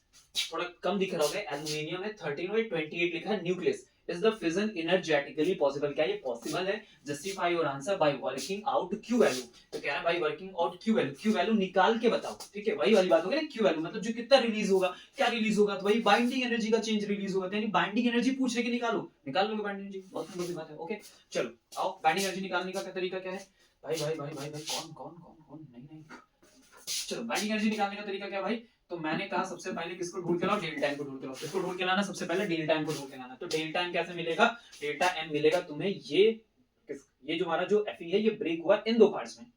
ठीक है, तो क्या करो, इससे इस वाले पार्ट को आप क्या कर दो? माइनस कर दो। ठीक है, तो लिखो 55.93494। ठीक है, फिर माइनस करो। अब जो एल्यूमिनियम के है वो कितने पार्ट में? दो लिखे, तो देखिएगा 2 इक्वल पार्ट्स, तो इसका 2 इंटू 27.98191। ठीक है, इसको करना है मल्टीप्लाई। तो 55.93494 माइनस, चलो आ जाओ भैया मल्टीप्लाई सिखाते हैं तुमको। चलो 2 1 जा 2, 9 2 जा 18, 1 कैरी गया, 2 1 जा 2 सब 3 हो गया, और उसके बाद फिर 8 2 जा 16 हो गया, 1 कैरी गया यहाँ पे, 18 एक 19 हो गया, फिर से 1 कैरी आया, और 7 2 जा 14, 14 एक हो गया 5। ठीक है, और 2 2 जा कितना हो गया भैया? 4, और 4 का एक साथ मिल गया तो 5। 55.96। अरे तो इसको ज्यादा हो गया। अगर इससे ज्यादा हो गया तो कहानी तुम समझ रहे हो क्या होगा। तो इधर वाले से इसको माइनस करिएगा। ठीक है सर, वेरी गुड। तो 2 से 4 माइनस करो तो भैया 8 बचेगा, यानी 12, 12 से 4 जाएंगे तो 8 बचेगा। कितनी बात समझ में? इन्होंने कैरी लिया था, ये है 7, 7 से 9 माइनस करना है तो 17 बनाओगे, 17 से 9 माइनस करोगे 8 बचेगा। क्या बात समझ में? ये है 13, इन्होंने एक कैरी दिया था, इनके पास बचा 2। ठीक है, 2 बगल वाले से लेगा तो ये बनेगा 12, 12 से 4 हटाओगे तो फिर से 8 बचेगा। मजा आ गई, वाह वाह। ओके, ये बच गया 5। ठीक है, अभी बच गया 5, 5 से 3 माइनस करोगे, 5 से 3 माइनस करोगे भैया बचेगा 2। Very good. ओके, 9 से 9 गया तो ये तो 0 हो गया, पॉइंट 55 55 तो ये भी 0 हो गया। ये तुम्हारा निकल के आ गया डेल्टा एम। अब तुमको एक लाइन और बढ़ानी है। क्या करना है सर? क्या करना है? तुम्हें चाहिए बाइंडिंग एनर्जी, तो बाइंडिंग एनर्जी के क्या करोगे? डेल्टा एम को मल्टीप्लाई करोगे 931 से। कैसे मल्टीप्लाई करोगे? 931 से, और जैसे मल्टीप्लाई करोगे। ठीक है, तो देखो ये आंसर तो उनको मिल गया। अब पूरी कहानी समझना। देखो वैल्यू कौन सी ज्यादा थी? ये वाले से इसको माइनस की तो डेल्टा एम कैसा हुआ? नेगेटिव हुआ नेगेटिव। अगर डेल्टा एम नेगेटिव है तो तुम्हारी एनर्जी भी कैसे हुई? नेगेटिव। यानी क्या हुआ? जो क्यू निकल के आया वो तुम्हारा पता कैसा आया? नेगेटिव आया। मतलब ये तो एनर्जी और ज्यादा डिमांड होने की बात हो रही है, इसको एनर्जी चाहिए। और अगर जब भी ऐसा होता है सर, जब भी नेगेटिव होता है तो जो भी रिएक्शन की बात हो रही होती है सर, वो पॉसिबल नहीं होती है।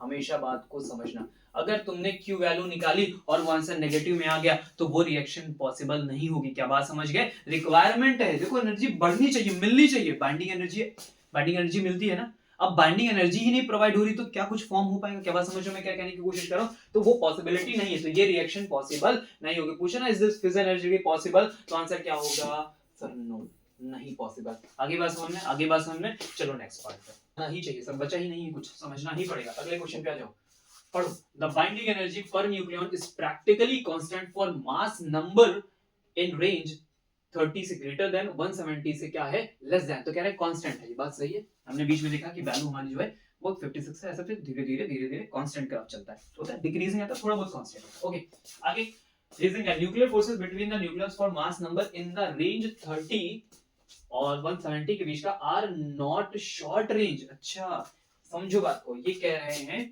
कि जो ए है 30 से लेके 170 के बीच का, यहाँ जो तुम्हारे न्यूक्लियर फोर्सेस हैं वो शॉर्ट रेंज की जगह क्या है, लॉन्ग रेंज के हैं, इसी वजह से इसको कांस्टेंट रखा है। क्या ये बात सही है सर? ये तो फंडामेंटल इसका बिहेवियर है न्यूक्लियर का, ये शॉर्ट ही रहेगा, ये लॉन्ग कहने की कोशिश कर रहा है, तो ये गलत कहना है। तो सर ए सही है और ये गलत हो गया, तो कौन सा ऑप्शन, सी समझ जाओगे। ठीक है यहाँ से चीजें बड़े आराम से हो जाते हैं, वहां नहीं होते, हो जाएंगे। ठीक है करोगे सब कुछ हो जाएगा। अगले क्वेश्चन पे आते हैं। ये क्वेश्चन क्यों लाया गया सर? इस क्वेश्चन की भी अपनी बड़ी इंपॉर्टेंस है, इसीलिए लाया गया है। क्यों लाया गया, बस इसका इतना सा रीजन है क्योंकि इन्होंने यहाँ लिखा है इज दिस रिएक्शन एक्सोथर्मिक और एंडोथर्मिक, तो बस ये तुमको सिखाना, तो उसी में कैलकुलेशन भी कर लेंगे, प्रैक्टिस हो जाएगी, मजा आ जाएगा। चलो कह रहे Q value of the following nuclear reaction, Q value कैसे निकलेगी भाई, यहाँ से ये बना है, अब कुछ एनर्जी रिलीज होगी, वो हमें कैलकुलेट करना है। तो बड़ा सिंपल है सर, क्या करना है तुम पहले से जानते हो, तुम्हें चाहिए भैया डेल्टा एम चाहिए, इसके बाद समझ में। तो अब ये कार्बन दो टू है, दो कार्बन का मास डिफेक्ट हुआ होगा तो ये बना होगा, तो इससे इसको माइनस करो, देखो कितना डिफेक्ट आता है। तो सर दो बार कार्बन है तो मल्टीप्लाई कर दो, तो कितना हो जाएगा 24 हो जाएगा। पॉइंट लगाओ यहाँ, कितने जीरो, 6 जीरो, 1 2 3 4 5 6। ओके अब माइनस किसको करना है तुम्हें, तो माइनस करना है जो जो बना है भैया, ये Ne और He, ये लोग तो बने, तो भैया ये Ne को ऐड कर लो और He को ऐड कर लो। ठीक है चलो आओ लिखो, तो माइनस Ne लिखो कितना है 19.9924, ठीक है 39। तो थोड़ा पेशेंस रखोगे सब सही रहेगा, ये ना देखो ये बाप रे बार बार, नो नो नो, आराम से, जल्दबाजी तो करनी नहीं है, तभी तो पूरे नंबर आएंगे। 26 और फिर 03, ठीक है ऐड करा जाए इनको। चलो अब ये ऐड करके फिर जो रिजल्ट आएगा वो लिखना है, तो फिर से लिख लेते हैं 24.1 2 3 4 5 6, ठीक है माइनस। चलो आओ ऐड करते हैं, आराम से ऐड करेंगे। तो देखो ये 9, अरे भाई देखो ये 9 और 3, 9 3 कितना हो जाएगा 12 हो जाएगा, 1 कैरी जाएगा, ठीक है 1 कैरी गया यहाँ पे, तो 0 1 1 और 1 और 3 कितना हो गया भैया, तो हो गया भैया 4। क्या बात समझ में आई? अगला देखो अब क्या है 6 और 4 तो कितना होता है 10, 1 कैरी गया तो 2 2 4 और 1 कितना हो गया 5। इसके बाद दो 9 है तो दोनों 9 को इस तरफ चिपकाई दो, आधी बात समझ में। इसके बाद यहाँ पे लगा दो पॉइंट, अरे तिरछा कहाँ चले आ रहे हो तुम, 995042, ठीक है 995042 और ये पॉइंट लगा है, ठीक है। अब जरा ध्यान से देखो 19 और 4, 19 और 4 ऐड करोगे तो कितना हो जाएगा भाई 23 हो जाएगा। सिंपल, वेरी गुड, आगे बढ़ो। ठीक है चलो माइनस करते हैं, अरे सर बड़ी मेहनत है, ओके कोई बात नहीं करना तो पड़ेगा। 0 से 2 जाएगा सर 8 बचेगा, इन भाई साहब ने कैरी दिया होगा तो ये बन गया 9, 9 से 4 घटाओगे तो सर 5 बचेगा। ये भाई साहब अभी भी 9 है तो 9 से 0 जाएगा तो 9 बचेगा। ये वाले भाई साहब फिर से 9 है तो 9 से 5 हटाओगे तो 4 बचेगा। अब ये दोनों 9 है और ये दोनों 9 है तो 0 और 0 बचेगा, पॉइंट लगाया यहाँ पे, ठीक है। ये 24 है और ये हमारे पास कितना है 23, और सॉरी सॉरी सॉरी सॉरी 23, हाँ ठीक है वेरी गुड 23, ये 24 है, इससे माइनस करने जाओगे इस पार्ट को 23 को, तो ध्यान से देखो हमने जो ये 9 9 सब है ये कैरी किससे लिए थे, इससे तो लिए थे, ये बन गया 23, 23 माइनस 23 ये भी 0, तो तुम्हारा दौड़ के क्या आ गया भैया डेल्टा एम आ गया। समस्या परेशानी दिक्कत नहीं हुई, हो गया ओके। चलो अब आगे बढ़ो, तो अब जो ये डेल्टा एम की वैल्यू आई है, ठीक है, अभी जो डेल्टा एम हमने यहाँ पे निकाला है, तो अब जरा ध्यान से समझना कि डेल्टा एम को अब क्या कर दो भैया मल्टीप्लाई कर दो 931 से, और जैसे मल्टीप्लाई करोगे खटाक से आंसर पे पहुंचोगे 4.615,498 मिलियन इलेक्ट्रॉन वोल्ट। क्या ये बात समझ में, क्या ये बात समझ में? ठीक है अब आते हैं इज दिस रिएक्शन एक्सोथर्मिक और एंडोथर्मिक। तो एक्सोथर्मिक होती है जिसमें एनर्जी रिलीज हो और एंडोथर्मिक होता है जिसमें एनर्जी कंज्यूम हो। तो आप देखो जो हमने फाइनल आंसर क्यू का निकाला है वो कैसा है, पॉजिटिव, और जब Q पॉजिटिव होता है तो इसका मतलब एनर्जी क्या हुई होती है भैया, रिलीज हुई होती है, और जब एनर्जी रिलीज होती है तो टन टन टन टन टन, कौन है भैया एक्सोथर्मिक। आई बात समझ में? चलिए नेक्स्ट पार्ट पे, ओके सर चलो नेक्स्ट पार्ट पे फिर दौड़ के चलो, आ रही बात समझ में सर, आनी ही चाहिए भाई, कर ही रहे हैं इसीलिए काम ही कर रहे हैं। ओके तो अगला क्वेश्चन आ गया हमारे पास, ठीक है अगला क्वेश्चन क्या पूछा, define the nuclear fission and nuclear fusion with the help of the suitable example. ठीक है तो फिजन क्या होता है, आराम समझो, फिजन heavier nuclei ब्रेक होगा 2 लाइटर न्यूक्लियाई में, 3 न्यूट्रॉन्स बाहर आएंगे हाई एनर्जी के साथ, हाई स्पीड के साथ, साथ में 200 मिलियन इलेक्ट्रॉन वोल्ट की एनर्जी बाहर आएगी। ये जो दो आदमी हैं, ठीक है, पहले वाले आदमी का नाम यूरेनियम है, इसका नाम बेरियम है और इसका नाम है क्रिप्टॉन। क्या बात समझ में आ रही है? इसका होता है 141, 92, 56 और यहाँ पे 36। ठीक है, चलिए पहले इसको देखो, स्क्रीनशॉट लो, पढ़ो, स्प्लिट हुआ, रिजल्ट बना, यही लिखा है जो हमने लिखा, क्लियर है? अब जैसे कोई बोल दे कि भैया इसकी क्यू वैल्यू क्या है, तो यही है क्यू वैल्यू,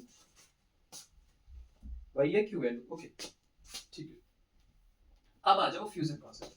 तो फ्यूजन की कहानी क्या होती है? फ्यूजन में लाइटर न्यूक्लियाई होंगे, ठीक है। पहली बात तो जनरली पॉसिबल नहीं होता है, इसके लिए बहुत हाई टेम्परेचर चाहिए होता है। जैसे ये प्रोसेस जो फ्यूजन का, ये कहाँ होता है? सन पे होता है, स्टार्स में होता है, सन स्टार एक ही चीज है, ठीक है। तो बहुत हाई टेम्परेचर होगा, तो जो लाइटर न्यूक्लियाई होंगे वो आपस में से जुड़ेंगे और फ्यूज होंगे, और फ्यूज होके क्या करेंगे? एक हैवियर न्यूक्लियाई फॉर्म करेंगे। जैसे 1H1 1H1 1H2 बना देगा, 1H2 जब ऐड होगा तो फिर वो क्या बना देगी? हीलियम बना देगा। क्या बात समझ में आई? मैं क्या कहने की कोशिश कर रहा हूँ? और थोड़ा अमाउंट ऑफ एनर्जी भी रिलीज होगी। अब जो तुम्हें एनर्जी पीछे दिख रही होगी वो बड़े कम अमाउंट में, कहीं 3.4, कहीं 0.42। तो फिर जरा सोचो, हाइड्रोजन बॉम्ब इतना खतरनाक कैसे? तो समझना क्वेश्चन आता है कि फिजन और फ्यूजन में कौन ज्यादा खतरनाक है, किसमें ज्यादा एनर्जी रिलीज होती है? तो लगभग कंपैरेटिवली देखा जाए तो जो तुम्हारा फ्यूजन का प्रोसेस ना, वही ज्यादा स्ट्रांग होता है। क्यों? समझो, एक इतना बड़ा सा यूरेनियम है, यूरेनियम इतना बड़ा सा, यूरेनियम में सिर्फ एक यूरेनियम, अब उस एक यूरेनियम के अंदर देखो हाइड्रोजन के कितने सारे पार्टिकल्स आ जाएंगे। एक यूरेनियम जब दगेगा, फटेगा, तो 200 मिलियन इलेक्ट्रॉन वोल्ट बनेगा, लेकिन उसके अंदर जो बहुत सारे हाइड्रोजन भर गए मिलियंस में, तो वो मिलियंस को मल्टीप्लाई जब करोगे ना 0.42 से, तो इसका 200 से भी ज्यादा बनेगा जाके। अब जरा सोचो कितना स्ट्रॉन्ग होगा। आई बात समझ में क्या कह रहा हूँ? इसलिए फ्यूजन भी बड़ा खतरनाक होता है। तो इसका भी स्क्रीनशॉट ले लो, ले लिया सबने? Are you getting my points? तो हमने कवर कर लिए हैं अपना कौन सा चैप्टर? न्यूक्लियस का चैप्टर कवर कर लिया। बेसिक क्वेश्चंस किए, हार्ड क्वेश्चंस किए, जो पॉसिबिलिटीज थी वो सारी चीजें सीखी, कर्व्स बनाया, दोनों कर्व के इंपॉर्टेंस को समझा, सिग्निफिकेंस को समझा, सब कुछ कवर कर दिया। तो यही वीडियो अच्छे से देखना, एक बार देखोगे चीजें समझ में आएंगी, दोबारा देखोगे दिमाग में घुस जाएंगी, बार बार भागने की और जरूरत नहीं पड़ेगी। क्या बात समझ में आ गई? Are you getting my points? Clear हो गया? तो फिर चलते हैं, इसी तरह दम लगाओ, 50 प्लस तो पहुंच ही जाएंगे, 100% गारंटी जब ली है तो मिलेगी क्यों नहीं भाई? क्या बात समझ गए? तो मिलेंगे नेक्स्ट वीडियो में और भी ढेर सारे कॉन्सेप्ट के साथ।